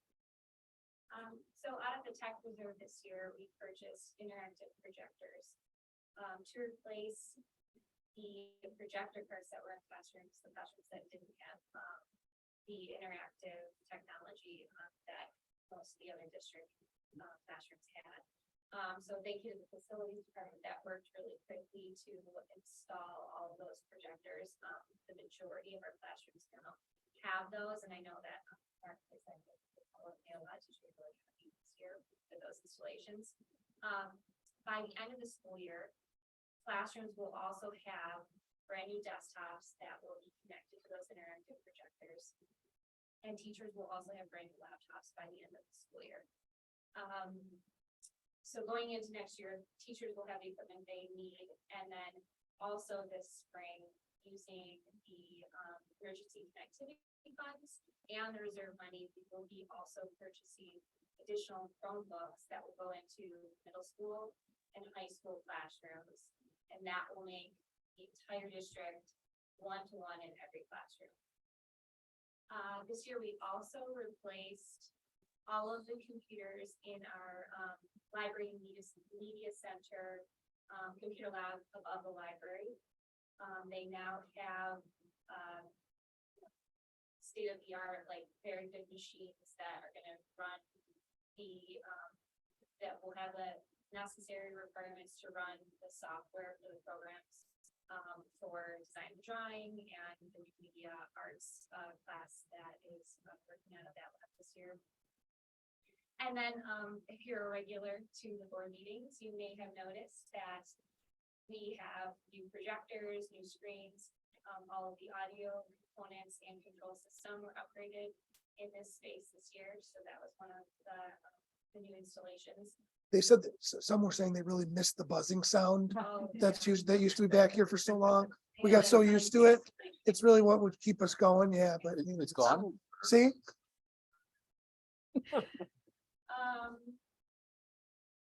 This past summer, we created a new website. And as part of that project, we will be implementing a mobile app this spring. I think Jeff was a little bit about the. Yeah, and I want to give a shout out to the community yet, City Traverse. We partnered with City Traverse and community yet to be able to offer for our community free technology literacy training for our residents. And it's been, I dare say, it's been a success. I mean, we had, I think, 60 participants this past fall. I don't remember for this spring. But it was a really nice relationship, and we're looking to keep that going. That was part of one of our goals, is community engagement and community technology for the city. We also made some improvements in our emergency notifications and also in regards to data privacy and security this year. We just implemented a new emergency notification system so that if any classroom, any school district phone calls 911, the administrators and designated staff will get notifications on their cell phones, their desktops, and their desk phones. We also implemented a software solution this year that will ensure that 911 dispatchers are receiving the correct address when a 911 call is placed. We created a data breach incident response plan, and that's to ensure that we have, we know what to do. We have procedures in place should we ever experience a breach. To prevent breaches, we are also implementing multi-factor authentication, which is basically when our staff log into their accounts, not only will they enter their password, but they will enter an additional piece of information such as a code, and that will prevent their accounts from being compromised. So in summary, the bullet points from the overview, but to also add, we've been utilizing grant funds for new training opportunities, one-time costs, and like I mentioned, it's an electric tech reserve, and we are planning for sustainable growth and STEM opportunities for students. So that being said, any questions? Oh, Dan, you mentioned this, the interactive boards are at the middle school and lower though, and it's the projectors at the high school? Every classroom has an interactive projector. There's no at the high school. at the high school and The- But the elementaries have smart boards.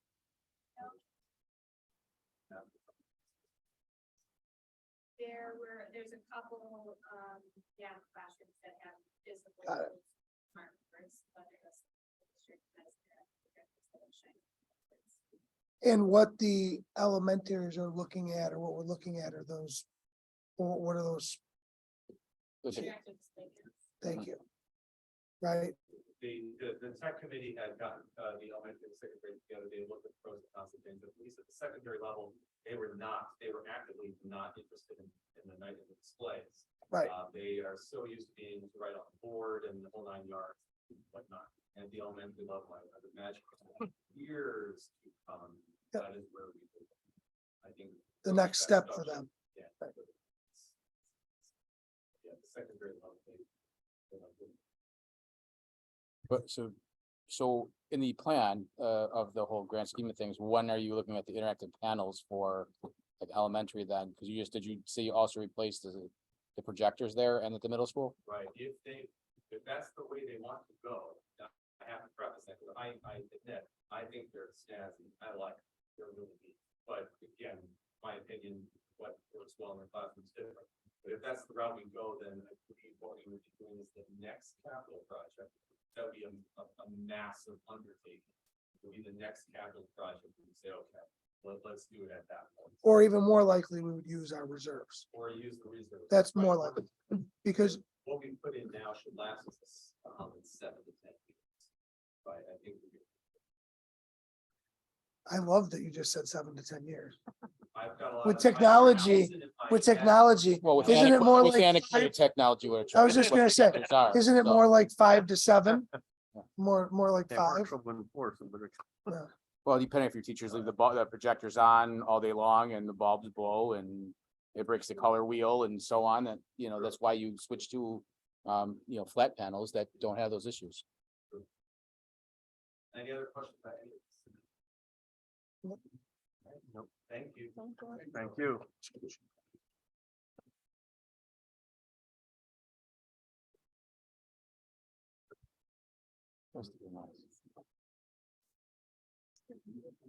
Yes.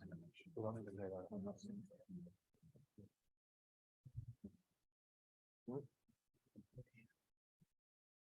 Well, that's good. You get all them like stuff.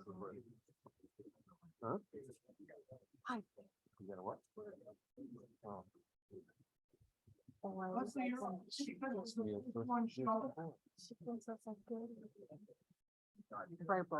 Uh-huh. Yeah.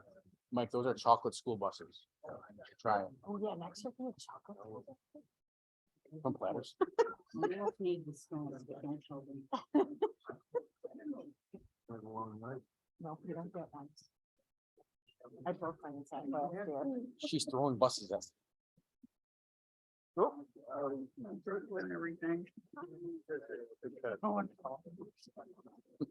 Yeah. You got the. Thank you.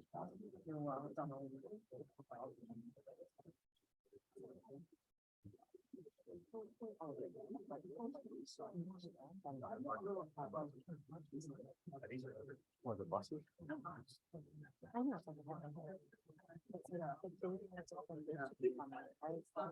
Listen, if you had zero emissions, we can build systems on buses with no floors and everyone starts running and that takes care of phys ed requirement. There you go, we really thought of it. Yeah, usually, and then.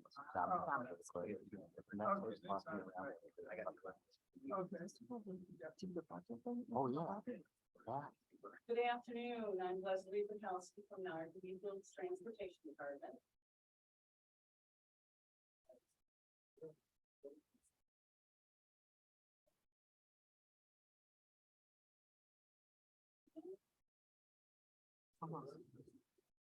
Far right.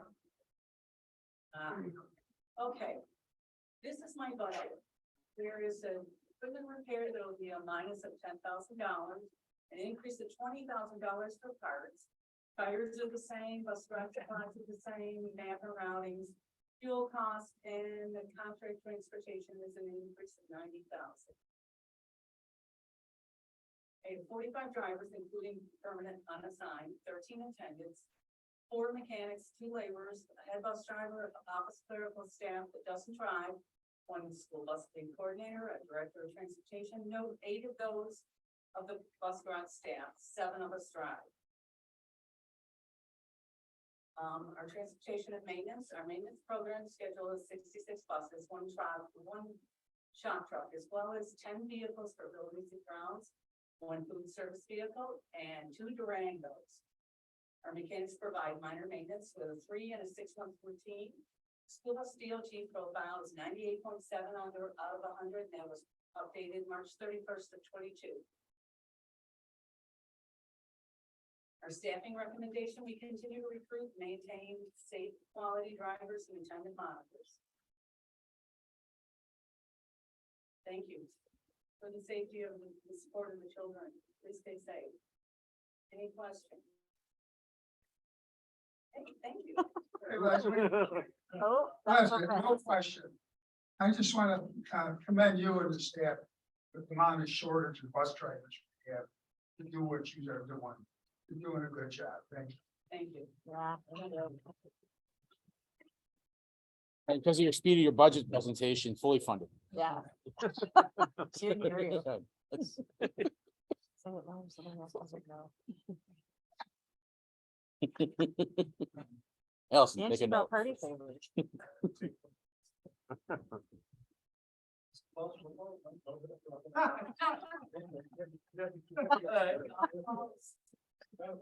There's some unwashed, towels from the weight room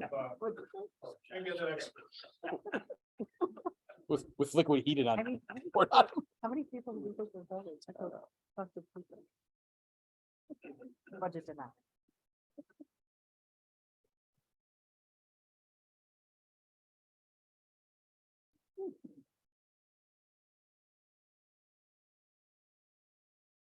Okay, if everybody takes a look at the fact, the same thing as obviously we have on the PowerPoint. Again, this is our 2023, 24 budget. What we have here again, press all combines all of our varsity, JV, modified, unified programs consisting of 64 athletic teams and our athletic hall of fame for our budget.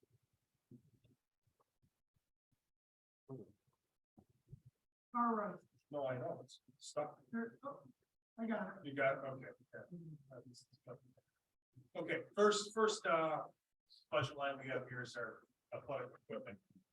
Again, you're gonna notice an increase in this budget code.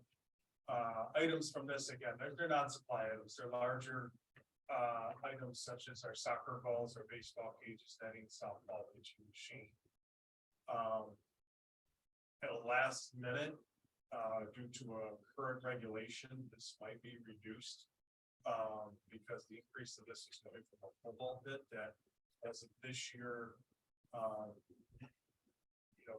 we got some questions on whether it was gonna be being able to be used, so we made some changes recently that this project we're working on right now, so that might be a little bit change there. So that was the pole vault pit we just built in the last capital project. See, the piece to that is, just to elaborate, the pole vault pit is the actual standards, the mat, and the actual pit itself. That was Not the never, track. yeah, that was never a part of the actual capital project, where we changed and maneuvered and relocated the actual pole vault. That was. But that was just the area, the surface area, but the pit and the standards that consist of the pole vault pit were never part of the project. That was separate equipment. So that we had to,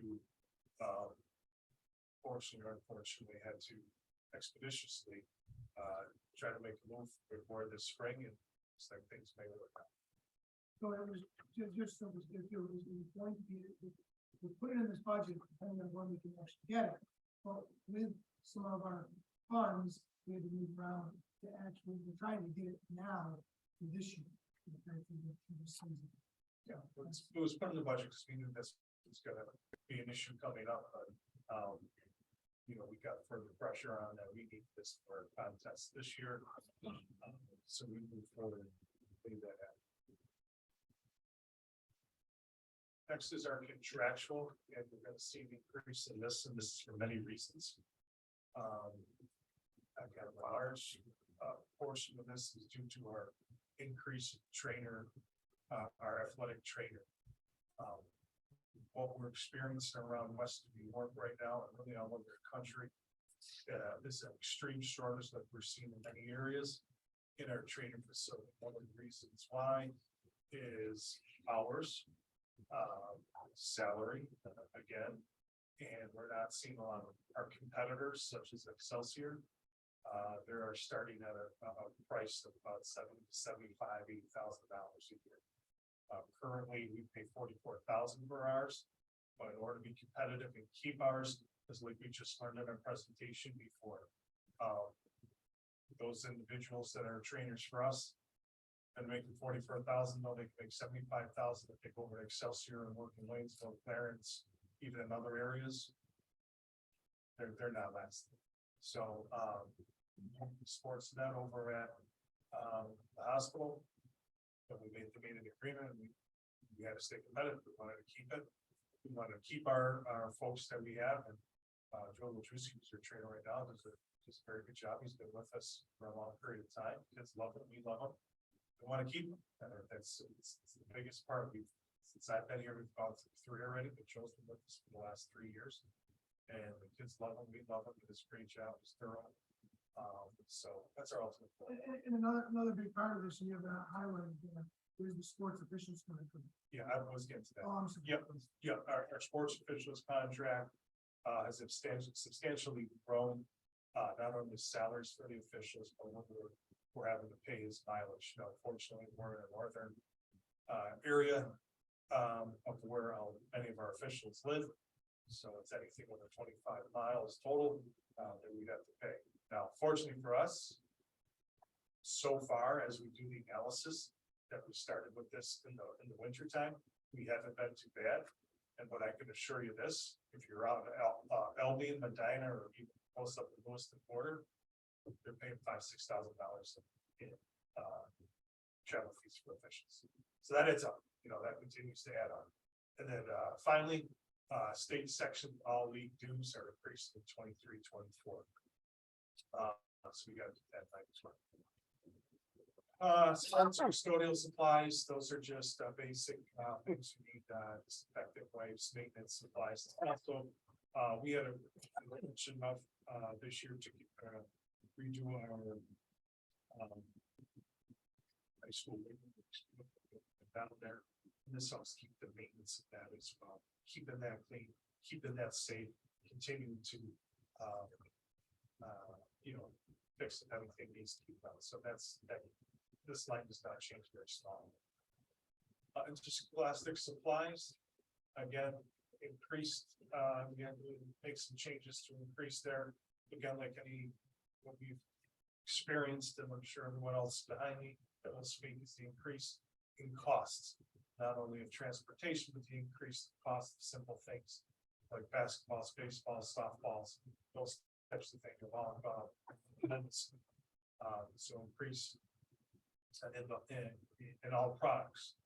But we also have to keep in mind, in the past 3 years, we also increased our number of teams. We now have flag football, we have 2 unified sports, we're paying for hockey.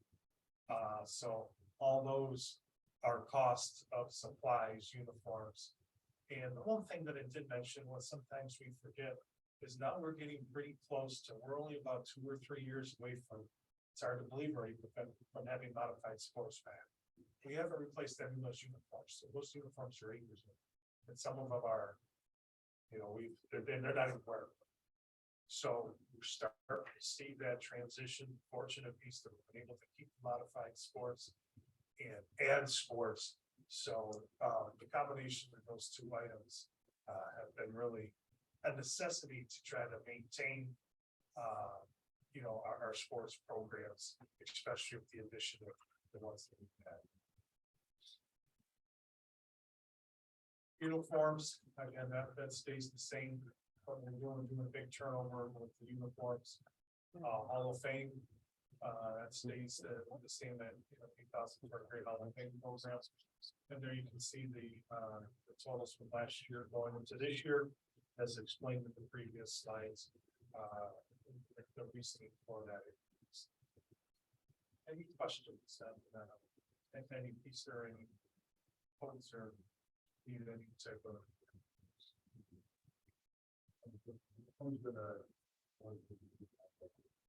We're trying to start with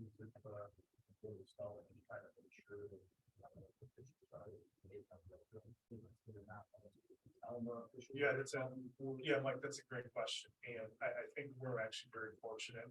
And that's all based on, and I'll give credit to Anthony, you know, for the section for our league specifically, but also the job with the section. And he's terrific with assigning officials to our school district that are close to our school district.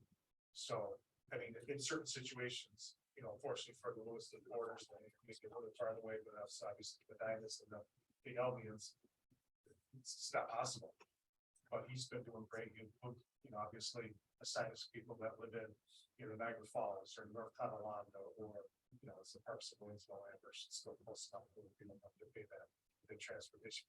But again, I monitor this all the time. We got through our first season and, you know, I think we were at $650 in fees for other schools have been already at $4,000, $5,000, $6,000. So we've been fortunate. Good question. Any other questions? Thank you.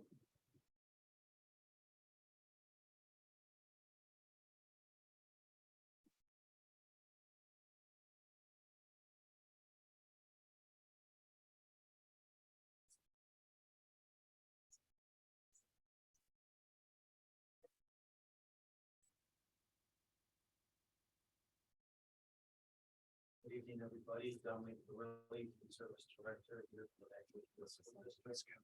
Presenting the 23-24 Service Department.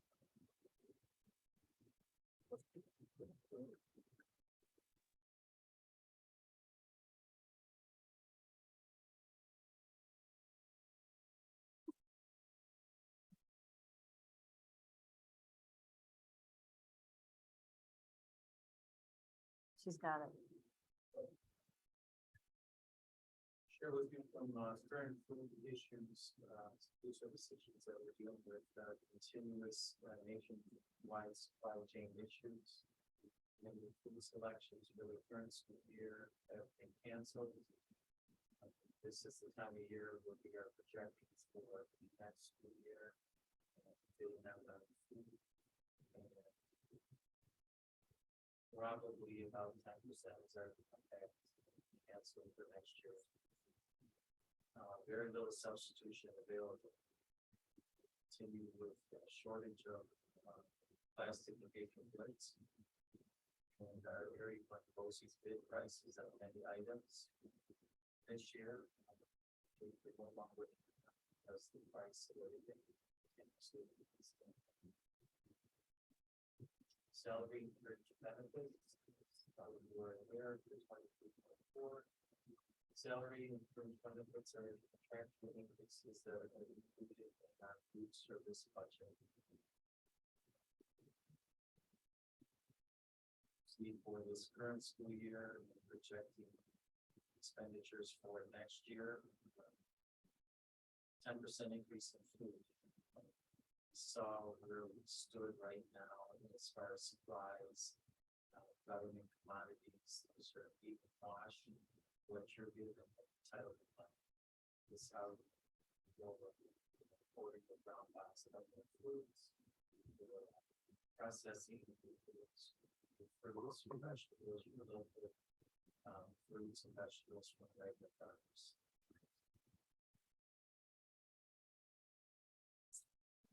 Equipment, here, contractual bank services, conferences. Projecting about the same for next year. We took a look just as we were preparing this PowerPoint to see what was still down. I think it's safe to project same numbers for next year. Current goals, a positive state audit in 2022. 4 out of 6 schools currently are approved for community eligibility. That's the middle school, Colonial Village, West Street, and Tuscarora Indian School. Community eligibility application is will be for the high school. Once I apply in April to see if those schools are eligible. We continue turning to our work with assembly and legislators to push for what used to be called the universal fee. Now, out of the US for all. Meals for the state implement the admin to the budget. For the people that are in for food service program. Again, once again, thank you for your continued support of the Nagawee Field. We are a self-supporting food service program.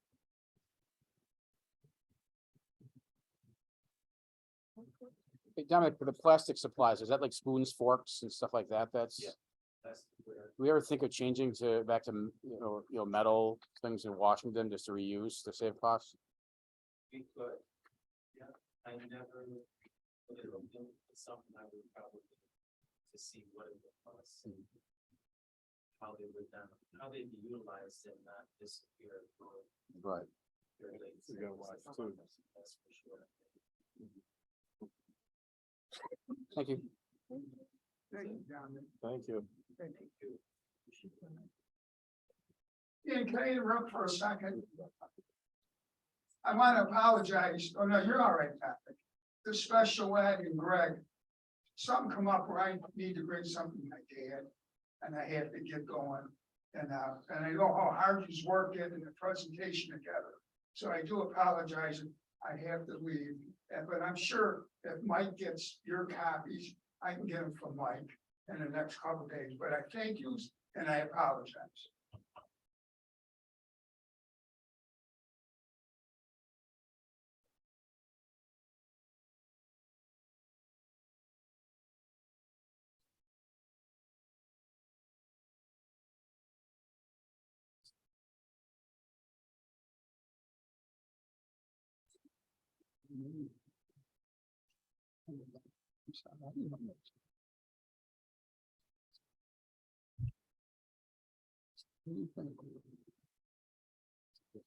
I know. I know. I know. Hello, everybody.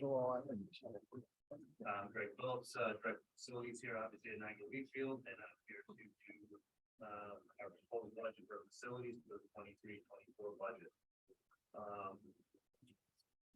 Dan, if you play. Our staffing hasn't changed since pandemic 21. We still have one head custodian district-wide, 4 maintenance personnel, 5 district-wide laborers, 7 building laborers, 33 full-time night cleaners. Yes, switch my slides. Trying to fix this, somebody pressed the button, that's why it wasn't working. 5 full-time day cleaners, 2 part-time night cleaners, and 1 mail courier. We see this holding strong through next year, but for the full-time day cleaners, we do have 4 of those positions that were put in federal funds that we put in for COVID cleaning, that we're gonna have to do some soul searching and some creative ways to try to offset, balance that. It's gonna be hard for us. Next slide, Dan. This slide here, I apologize right now. I got it right on your paperwork, but I forgot to send it to revise it this morning when I caught the error. For our annual contractual fee increases under the Siemens for our HVAC controls contract, that portion went up $4,960. But we also have a service agreement contract that runs for the next 8 years, I believe, Allison. And that added fee was $14,000, making that total $19,201 for that top line. Just to interrupt, that was part of the performance contract, and they have to run reports to make sure that we're getting the savings that we agreed to for the state. And so that it was that extra dollar. And those are coming June now. Is it a one-time 14? No, it's every year. Every year, so it's- Yeah, it's 2 years. And the savings includes that. Then for fire safety, which does some of our fire monitoring, including Village of Tuscarora is about $300. Central security monitoring and our cameras that we've added over the Smart Schools project, some of that stuff. And the agreement's coming due at $1,827, and then Hartford steam boilers for their inspections as we picked up a whole new set of boilers at Eric Road and other glass projects. And that total, I already flipped the page, so your numbers are right, would be $23,008. And just, Yep. just to let the board know too, It's talked a lot about utilities increasing, a lot of our utilities increasing. For because of all these improvements that we've done, stuff that Greg's talking about to maintain. Yeah, well, so that started this year then, that the Siemens one? Yes. Okay. Under vehicle replacement, our policy here has been to replace vehicles on a 10-year cycle. Unfortunately, with the times, lead times, delivery, I'm looking for this year to replace 2 of our 2014s. The last time I purchased vehicles here was 2021. I received 2 of those trucks in October and November of 21, and I received my 3rd one in November of this year. So it was like a long wait time to get them. So we have to make the move on the 6 now if I hope to see them within a year. That's 2 plow trucks, just extended cab for the maintenance guys for a total of $97,000. For our district-wide custodial supply, we currently have no increase to this portion of the budget.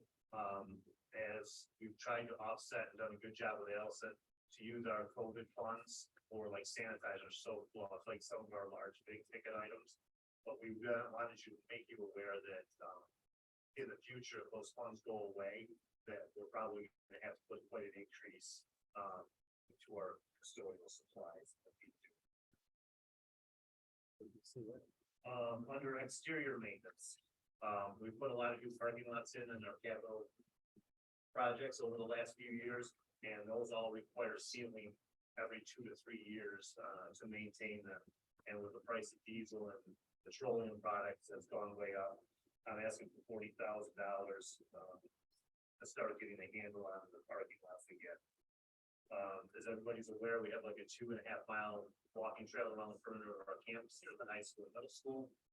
The back portion to the south and up the sides is quite a few ash trees that are all dying. And we're looking to get a company to come in and top those for us just to take the fall danger out for the public out there walking. Under tennis court repairs, we have new tennis courts slated in our capital project. And we're trying to put a Band-Aid on the courts we have now to make them playable for our teams and get us through one more season until we can get these new courts built for them. The total for all that would be $75,000. And last, under the mandated services, the state has changed the regulations for the lead water testing for the schools. It used to be every 5 years. Our last one was in 2001. They've moved that now to every 3 years. Mandated, and they've changed the level from 15 parts per million down to 5 parts per million. It should affect approximately 80 to 100 faucets in the district that passed last time, but wouldn't pass under these new regulations. We're asking for $30,000 for that testing and the remediation. And then we're up for our 5-year building condition survey to be held by a third party outside engineering firm for $65,000. Thank you for your consideration. Does anybody have any questions? The parking lot ceiling, does that include striking them or? Yes. And I'm trying to do like a school and a bus garage a year, the high school will be up next year, the portions that they did, you gotta get that sealed, stuff like that.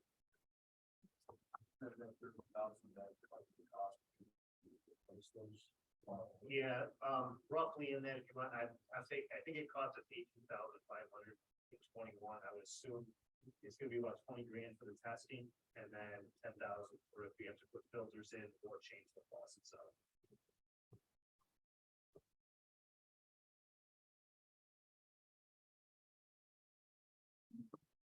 Thank you. Thank you.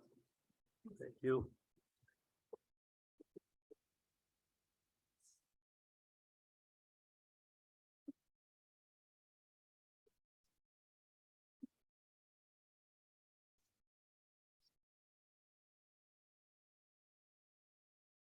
Stretch for 1 second.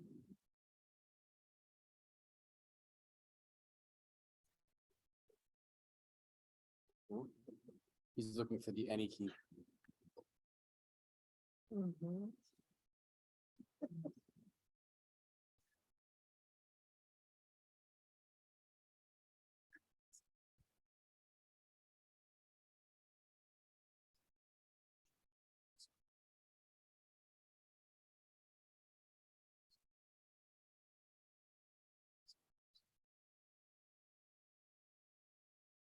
I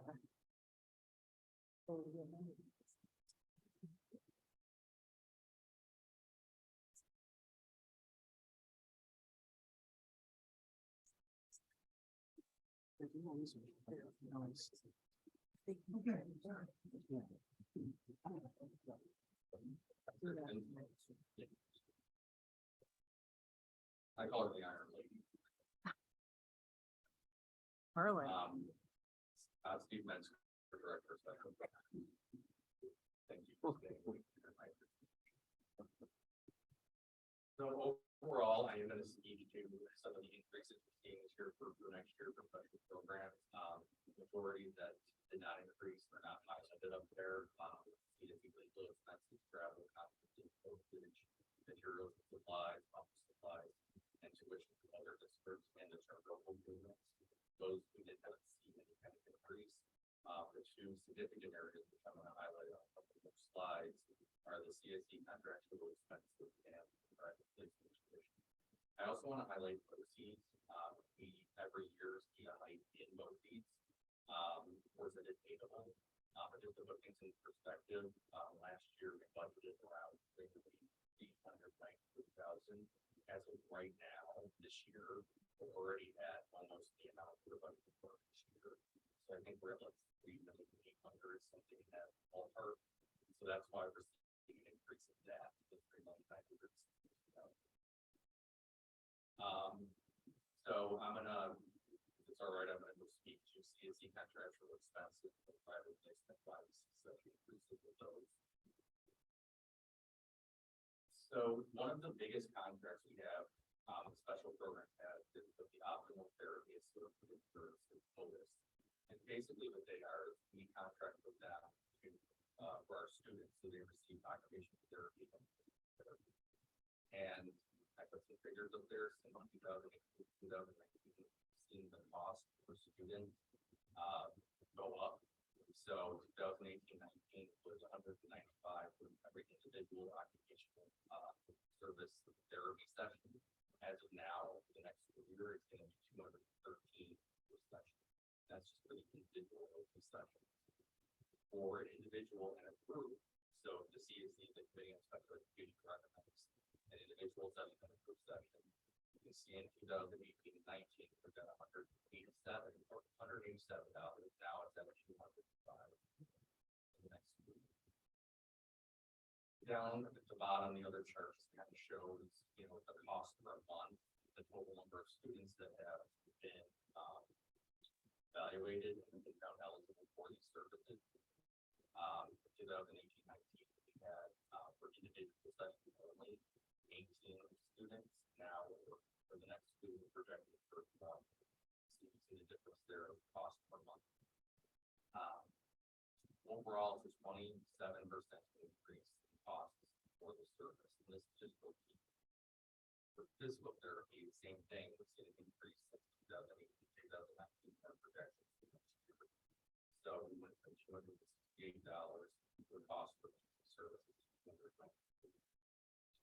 And overall, we're looking at from then until now, the percentage increase in cost is 35%.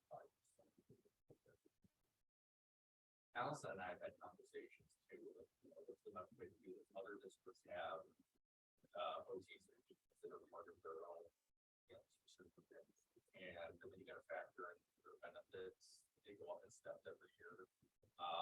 You know, we don't have to consider those when we are contracting out with former services. And there's a lot of OTs we have in district. We need more than one position.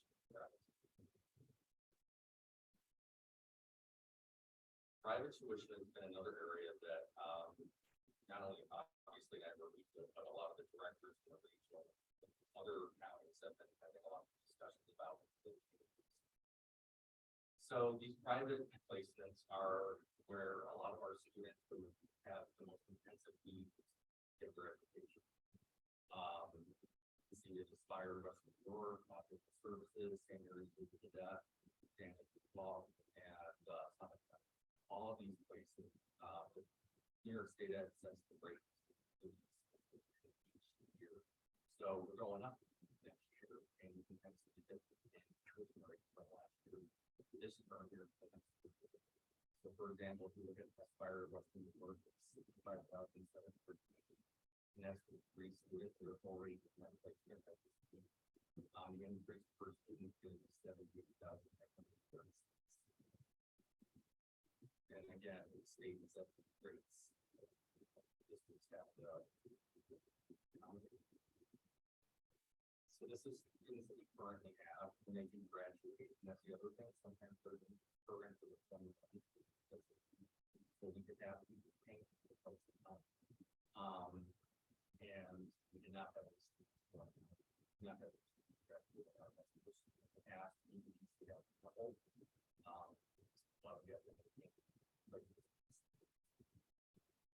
And that's not including,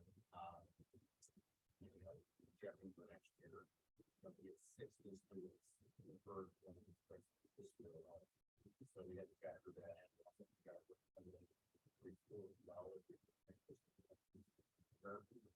That's the overall.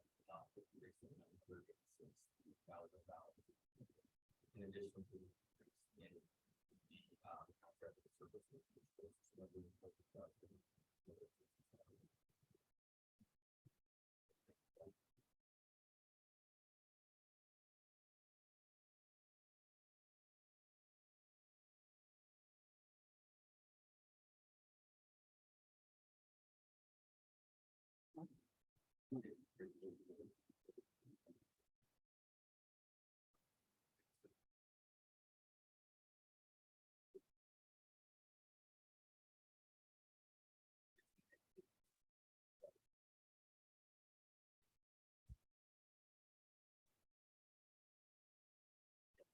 contract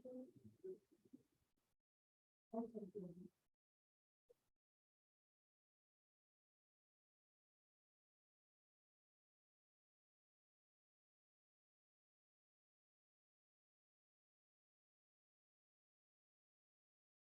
Okay, a lot of this presentation you've seen before, so I'm gonna move through those quickly. There's a few parts of this presentation that were specifically the area related to reserves. You saw a little bit of that. But also money. I'm gonna, if everybody, if you want me to go back through all of this stuff, then I'm happy to. But if there's slides that we've covered. Before, work. I just know it's.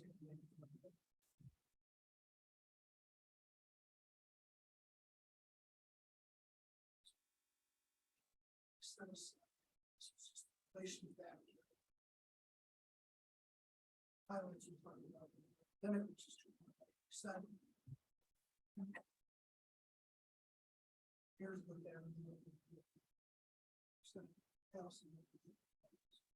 So here's just some options that we got.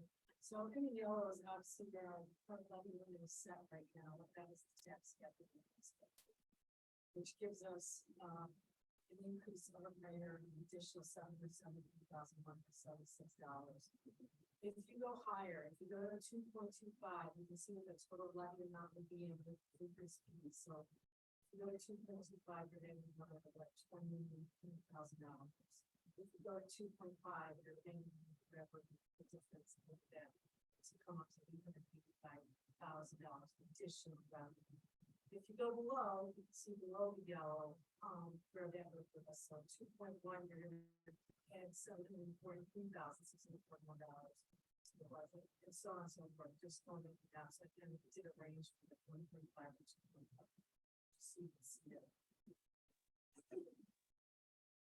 If we can't, let me talk about reserves, then we can make a decision. Yeah.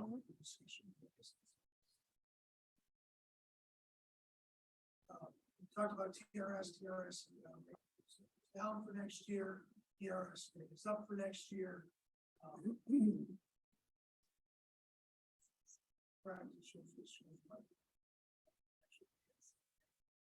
Increases. So here's the revenue budget that I put together. This is just line by line, not much has changed. I actually put in the real properties. at the 2.18% level, so the maximum. And on the right hand side, you'll see how it's been balanced with the appropriate fund balance and reserves. And another slide will detail that a little more. So our total expenditure budget at this point is $84,470,328. Our actual revenues coming in are $77,409,296. That leaves a difference of $7,061,033. Of that $7,061,033, we're gonna use $947,000 in capital transportation reserves to buy buses and facilities vehicles. That's one. These are, the first two are going to the voters for their approval. Capital technology reserve funds, there's a request out for $325,000 for instructional technology.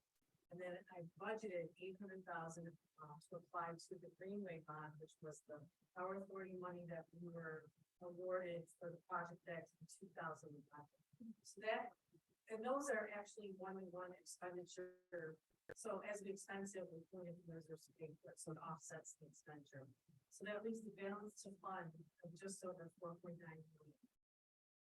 What I'm suggesting is that we do it this way. So we have post community monies that we're allowed to use to offset. It's supposed to be for capital improvements.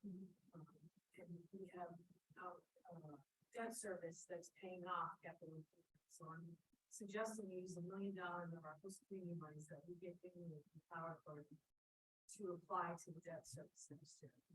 $500,000 from workers' comp reserve, $100,000 from the employee benefits reserve, $700,000 from the TRS reserve, and $500,000 from the TRS reserve. We need a appropriate fund balance to balance the rest of the budget.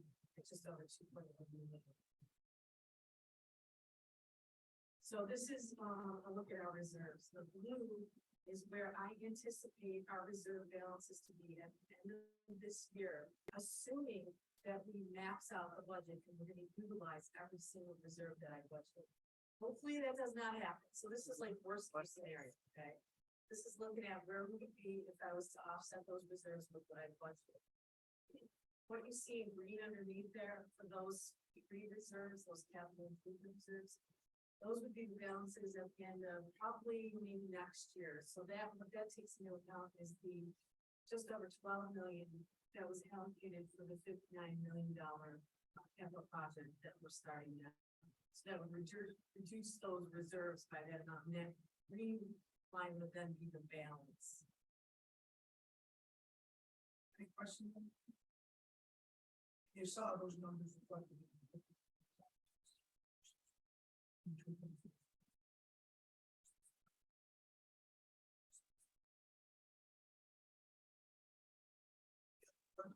Last time was, we're still looking into transportation and a lot of possibilities. More information. You can see the fiscal stress. Rate for the district, which is very low again. It has everything to do with the fact.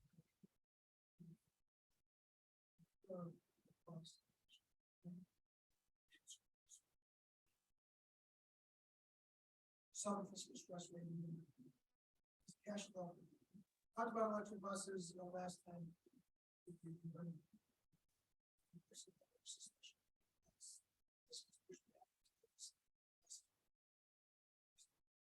And all the other. So. Any questions on the reserves? And remember, and this is what. Two things, we don't utilize all of our reserves this year. We have additional funds to carry over, right? And that's always the plan. Is that we have additional money to go. We apply the reserve and everything will fund the reserves. That's what we want to do. Each year, we utilize the more. Last year and then this year. In the past.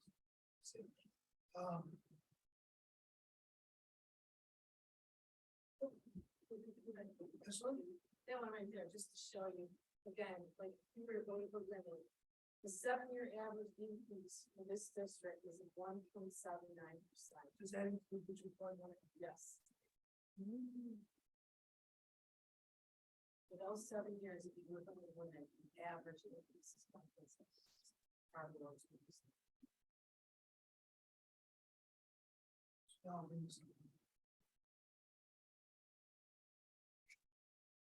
Did we look at the UPK at all, about the funding?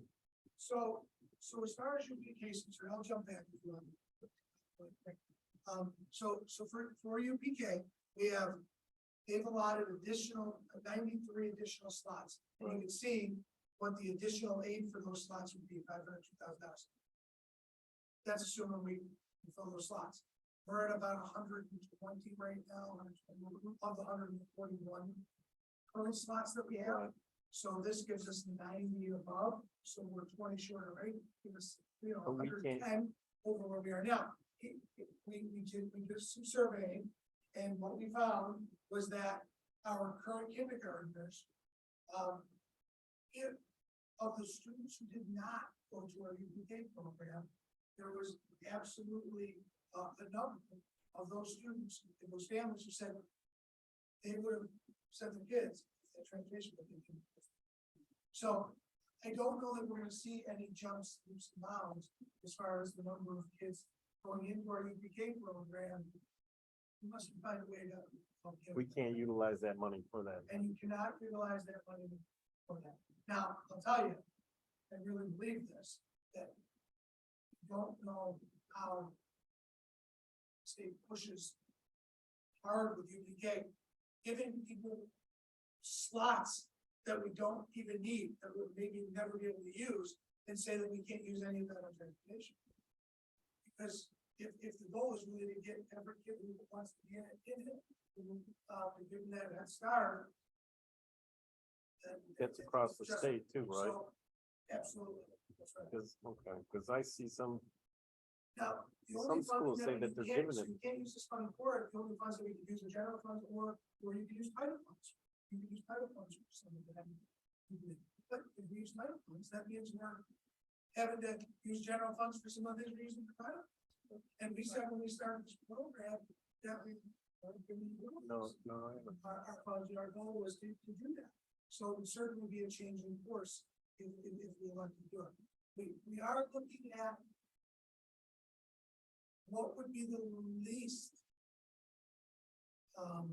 increase in cost to try to make it happen. And what we have to be very careful of is that we don't put any plan in place that wouldn't give access to all.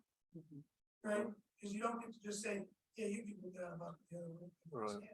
No. So that's, so we're still doing work we actually today, our equity committee meeting, where we talked a little bit about it, like Jen, Elias and Laura, right, we've done some significant work in that area with their role with the pre-K. So they did some surveys, they got some information down. Now, our next step is actually meeting the next presentation. Talk about what even the possibilities are. Because we've seen the impact that they do get it, so I'm. Oh, I mean, well, we saw the winner of the students in the who were just assessed in the winter, Right, who were in kindergarten. Those who were in our program versus those who weren't in our program. right. And it was a 2 times the number, like, it was twice as many who were not in grade. So, I don't think that's. That's beneficial. It's definitely.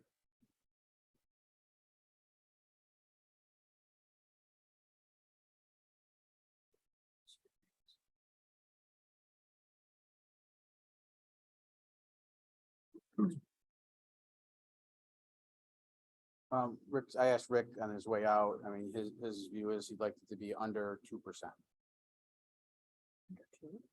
Yes, What is the grand name, right? yeah, I'd probably like that, but he's, under 2. So you're talking 69. Thousand. Somewhere. And the thing to keep in mind is when you drop down there, think of what that does year after year that Rick Tim just Compound. showed us, yeah. That's what he was talking about earlier. I would like to see it under 2. I'm a little worried about down the road. That's what I'm a little worried about. Is it your side button pushed in?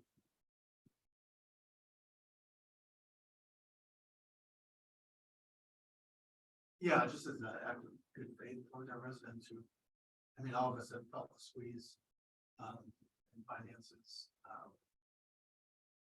you know, to put it under two.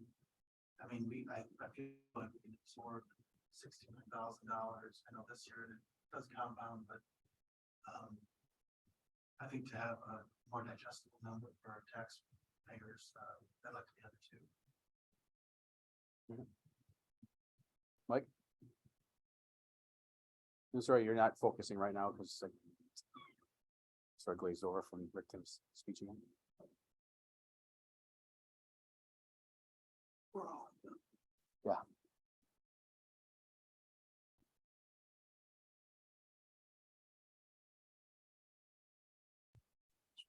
So initially, I would love to say, stay on the two, because I feel the same way. We have to be cognizant of residents, taxpayers, et cetera. We had the same conversation last year, where we stayed on the two. And obviously, it's had residual effects this year.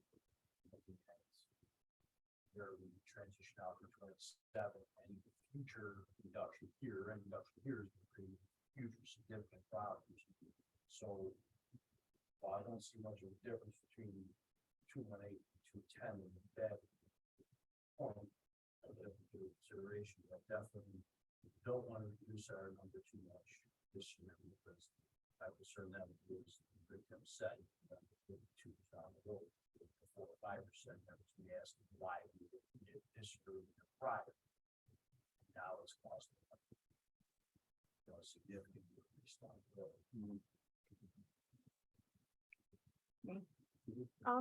I just think of all the work that took place to get where we are now and how hard of a path that was. And while I recognize, you know, wanting to respect the residents, I have a really hard time going below two.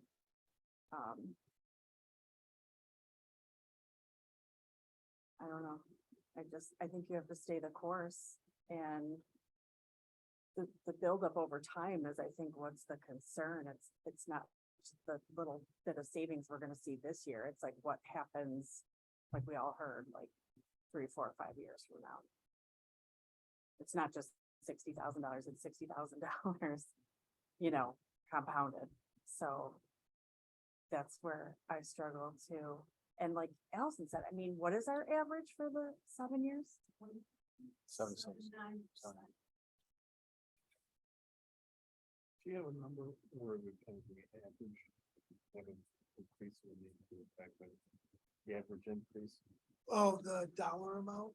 It would, what, in other words, Like what the dollar. levy amount increase is per based town? on $100,000 per town. Oh, I didn't figure that out. Assessed Yeah, rate. it's different for each one. I don't have the information directly attached. From so them, I yeah. always use prior year and it's never 100% accurate. Right. The other big thing to consider right now is that inflation is slowing down. And next year could that worsen pay for goods and services. Stiff inflation. Twos and threes. And I have to say, honestly, you have the people that are gonna come out and vote no anyways, regardless of what that number is. So are people really gonna vote no between a 1.99 and a 2.10 or a 2.18? I don't think so. Well, I mean, I look at what the state put in place. They put a mechanism in place for to keep taxes in control. And they have a formula. You know, 2.18 is within that control limit. Mhm. It's not exceeding the tax cap. And yes, you'd like to go under it. And there's years that we have, because we've had this, you know, and Rick and I being on the board longest, we've sat there and had that same conversation of like, this is not a good year. We need to give something to, you know, some break to the tax people, to the taxpayers. That being said, you know, we are, what you're seeing right now is the results of many years of 0% tax increases in our district where they kept everything zero and didn't build. And we tried the supermajority, you know, route that next year that we were on the board, and we saw how bad that failed. You know, we don't want to get to that point. You know, we as board members, as much as you represent the taxpayers with what you know, what is in their best interest. We are also the trustees of the school, and we have to do what's in the best interest financially to keep the school solvent, the district solvent. And I believe they stay within the state's mechanism of what the tax cap is their way of doing that. I mean, we sat here, you listen to Rick's doom and gloom of, years out.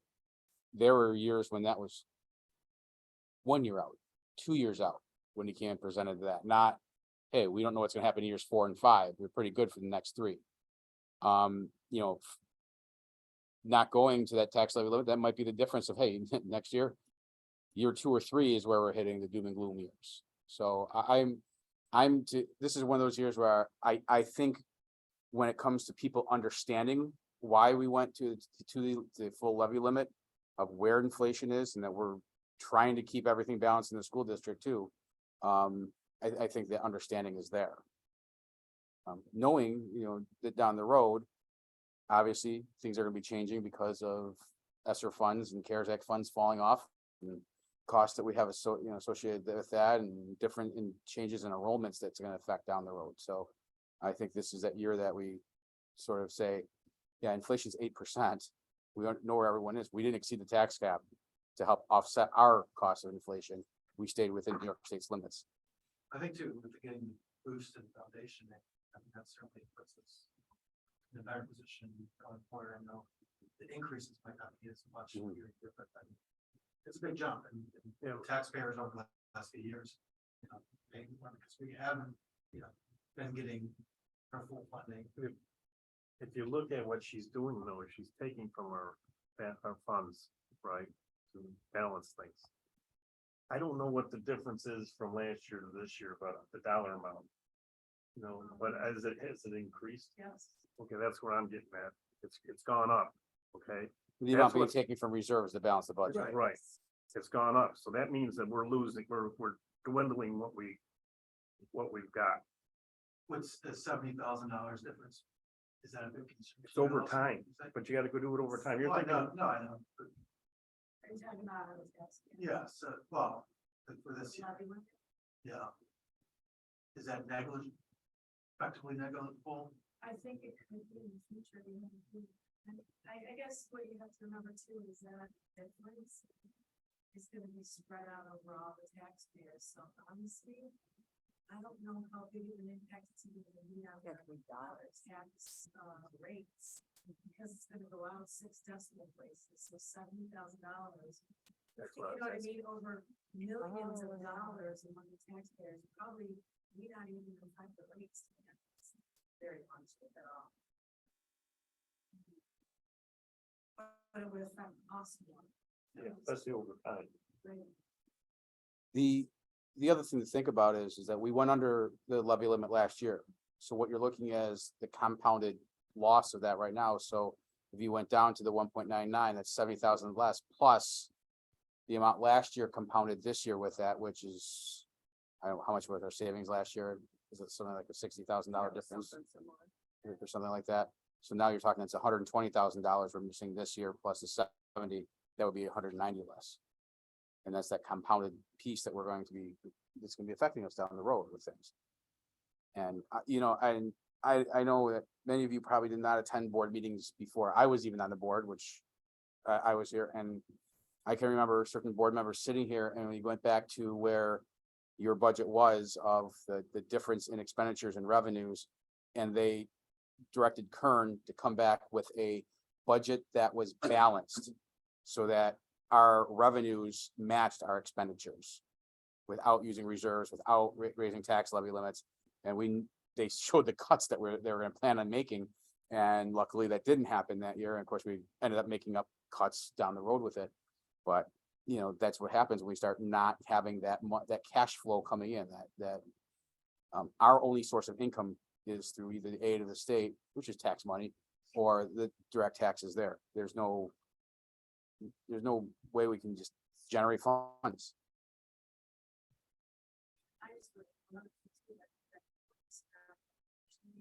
It's not all over the general fund, just so you know.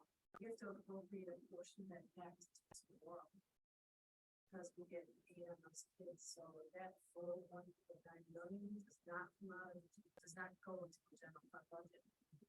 Does part of that also go to the, for charter school pieces too, or anything like that? No, it's just, they have to push it, but there's some other things that get pushed back. Mhm. So what you see in the A runs does not all go to the general fund budget. It's portion of pieces of it back to the sport based things. Mhm. One of the things that was, I think probably eye popping for you, certainly was for me. Allison just mentioned the 1.9 million for the increase in foundation aid, which made me think about the special education budget increase, which is almost exactly the bump in foundation aid that, by the way, we should have gotten a long, long time ago, but we didn't. And that bump is almost is offset by all of the increases in special education. And what you should be asking yourselves, right, is how in the heck have you been paying for that? We've been paying for that with other portions of the budget this year, right? We've had to move monies to pay for those service cost increases, which you can imagine is going to result in, at the end of the year, not having as much carryover and as much surplus. So in essence, what we're doing is we're putting those dollars now into the budget because those costs have caught up to us and have caught up to all districts, particularly when it comes to special programs and the special programs, BOCES related costs. So although it's a 8-point-something%, he said 8.4, I thought it was 8.8, but whatever. 8-point-something% increase in foundation aid from one year to the next. Almost all of that is taken up just with the special programs increases in costs that we would see in a year. And then what'll happen is those costs will stay there. And then whatever the percent increases are, of those will go up. But we're expecting a much more flat increase over the next few years in foundation aid. So, Rick's using 3%. I've heard Bob Lowry, who is kind of our legislative expert through the New York State Council of School Superintendents. He's using that same number and the reason they're using that number is because districts that were hold harmless districts who were already at their foundation aid threshold, they were, fully funded. Those are the percentages that they've received for the past few years. So the expectation would be that you're going to be at 3 there. Just to put that.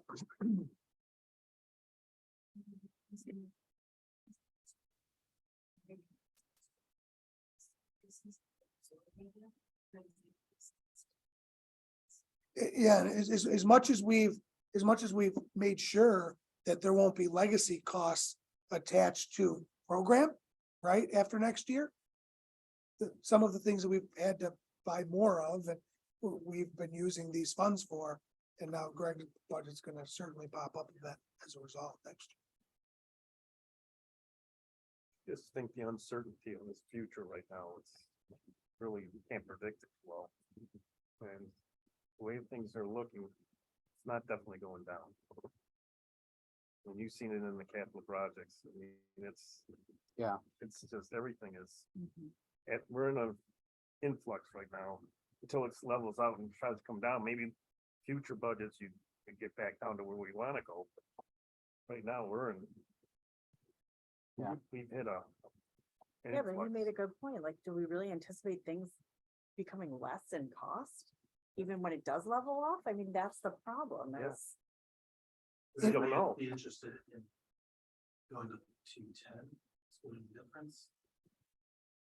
I just don't like going to the levy limit. Just because it doesn't seem like. I mean, Hey, possibly if this was higher, I'd do more. I'd take more if I could. See, I feel like if it was higher, I would be more likely to go a little bit lower, but I feel like 2.18 is it's pretty standard. I just feel showing good faith to our taxpayers and residents to not go. You're saying that we don't want to hit the limit. Just doesn't matter. Basically. I But- mean, if you went down a couple percentages, I don't know what that would matter, but. Well, as Allison said, though, the odds of them actually seeing that in their actual bill, they're talking about pennies. Yeah. In that piece, but ours is compounded, Yes. Right. expense piece. Stuff. But I'm Right. saying that Yeah. difference probably won't-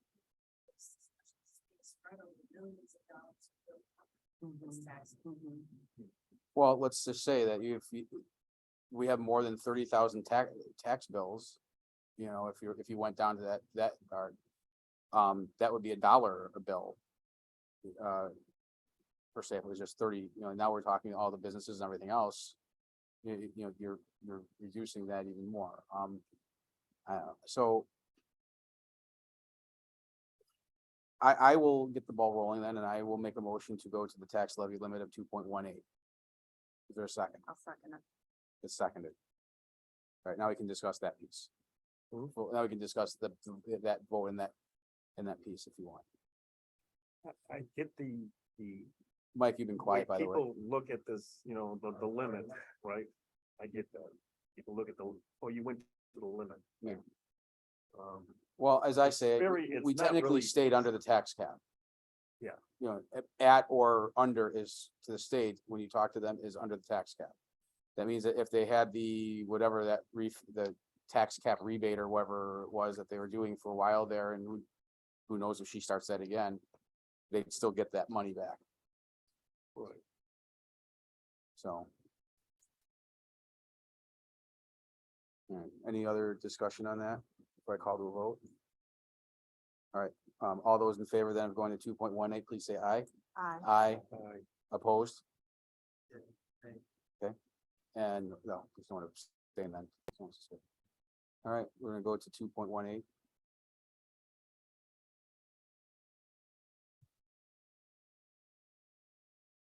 Allison, was there anything else that needed? Or Maureen, under finance, nothing else needed?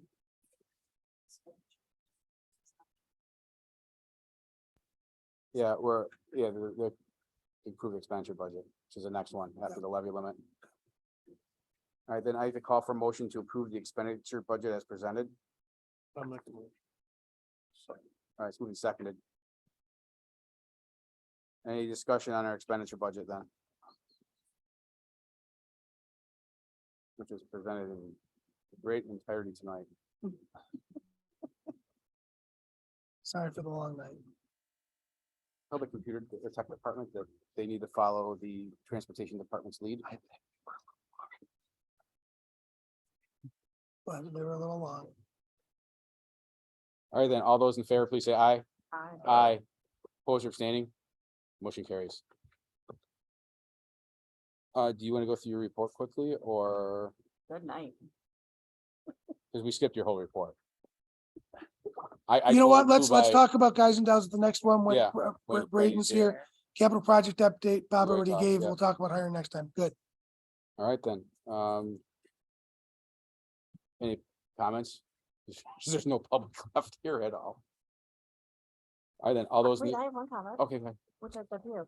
But in the future, can we just have these like as an attachment in the agenda? You can get them all electronically. But I mean, why? Oh, would sure. the- Just put it on board docs. I mean, we pay for You usage say- of board docs, and right, the you're really about stuff the that's on paper, there. right? Listen, you want them electronic? I'd love to give them to you electronic. Just put it Yes. on Save the agenda, paper. Say no more. Yeah. And then we could Love click to. and open it. I mean, Love this is like a But dozen only eggs one right that now. you The way want it's in popped. paper, though. Like, so I know, but you're gonna get it electronic. I'll send it. Oh, just a thought. No, I'm Between all happy the to do that. colored ink and I the- would, I love it. Yeah, No, good. okay. Yeah, I mean, just put it. It's under easier for board us. As Yeah. We'd attachments in rather the do it, it's executive or good. public, even public Even content public. Put it in on the public. finance Absolutely. section there, so. Matt Maureen? McKenna printed like 200 of them. Beautiful. We just Yeah, did cost because savings. we had like 200 board members. So here's- Give me two. I'm glad. Okay. Thank you. All right, any other board member comments? Okay, I'll call for a motion to adjourn that motion to adjourn. Is there a second? Second. All those in favor, please say aye. Aye. Aye. What they're saying, we are adjourned. All right. Wow, Is this reminiscent of your early days? no, that was after midnight, those first ones. Oh, my God.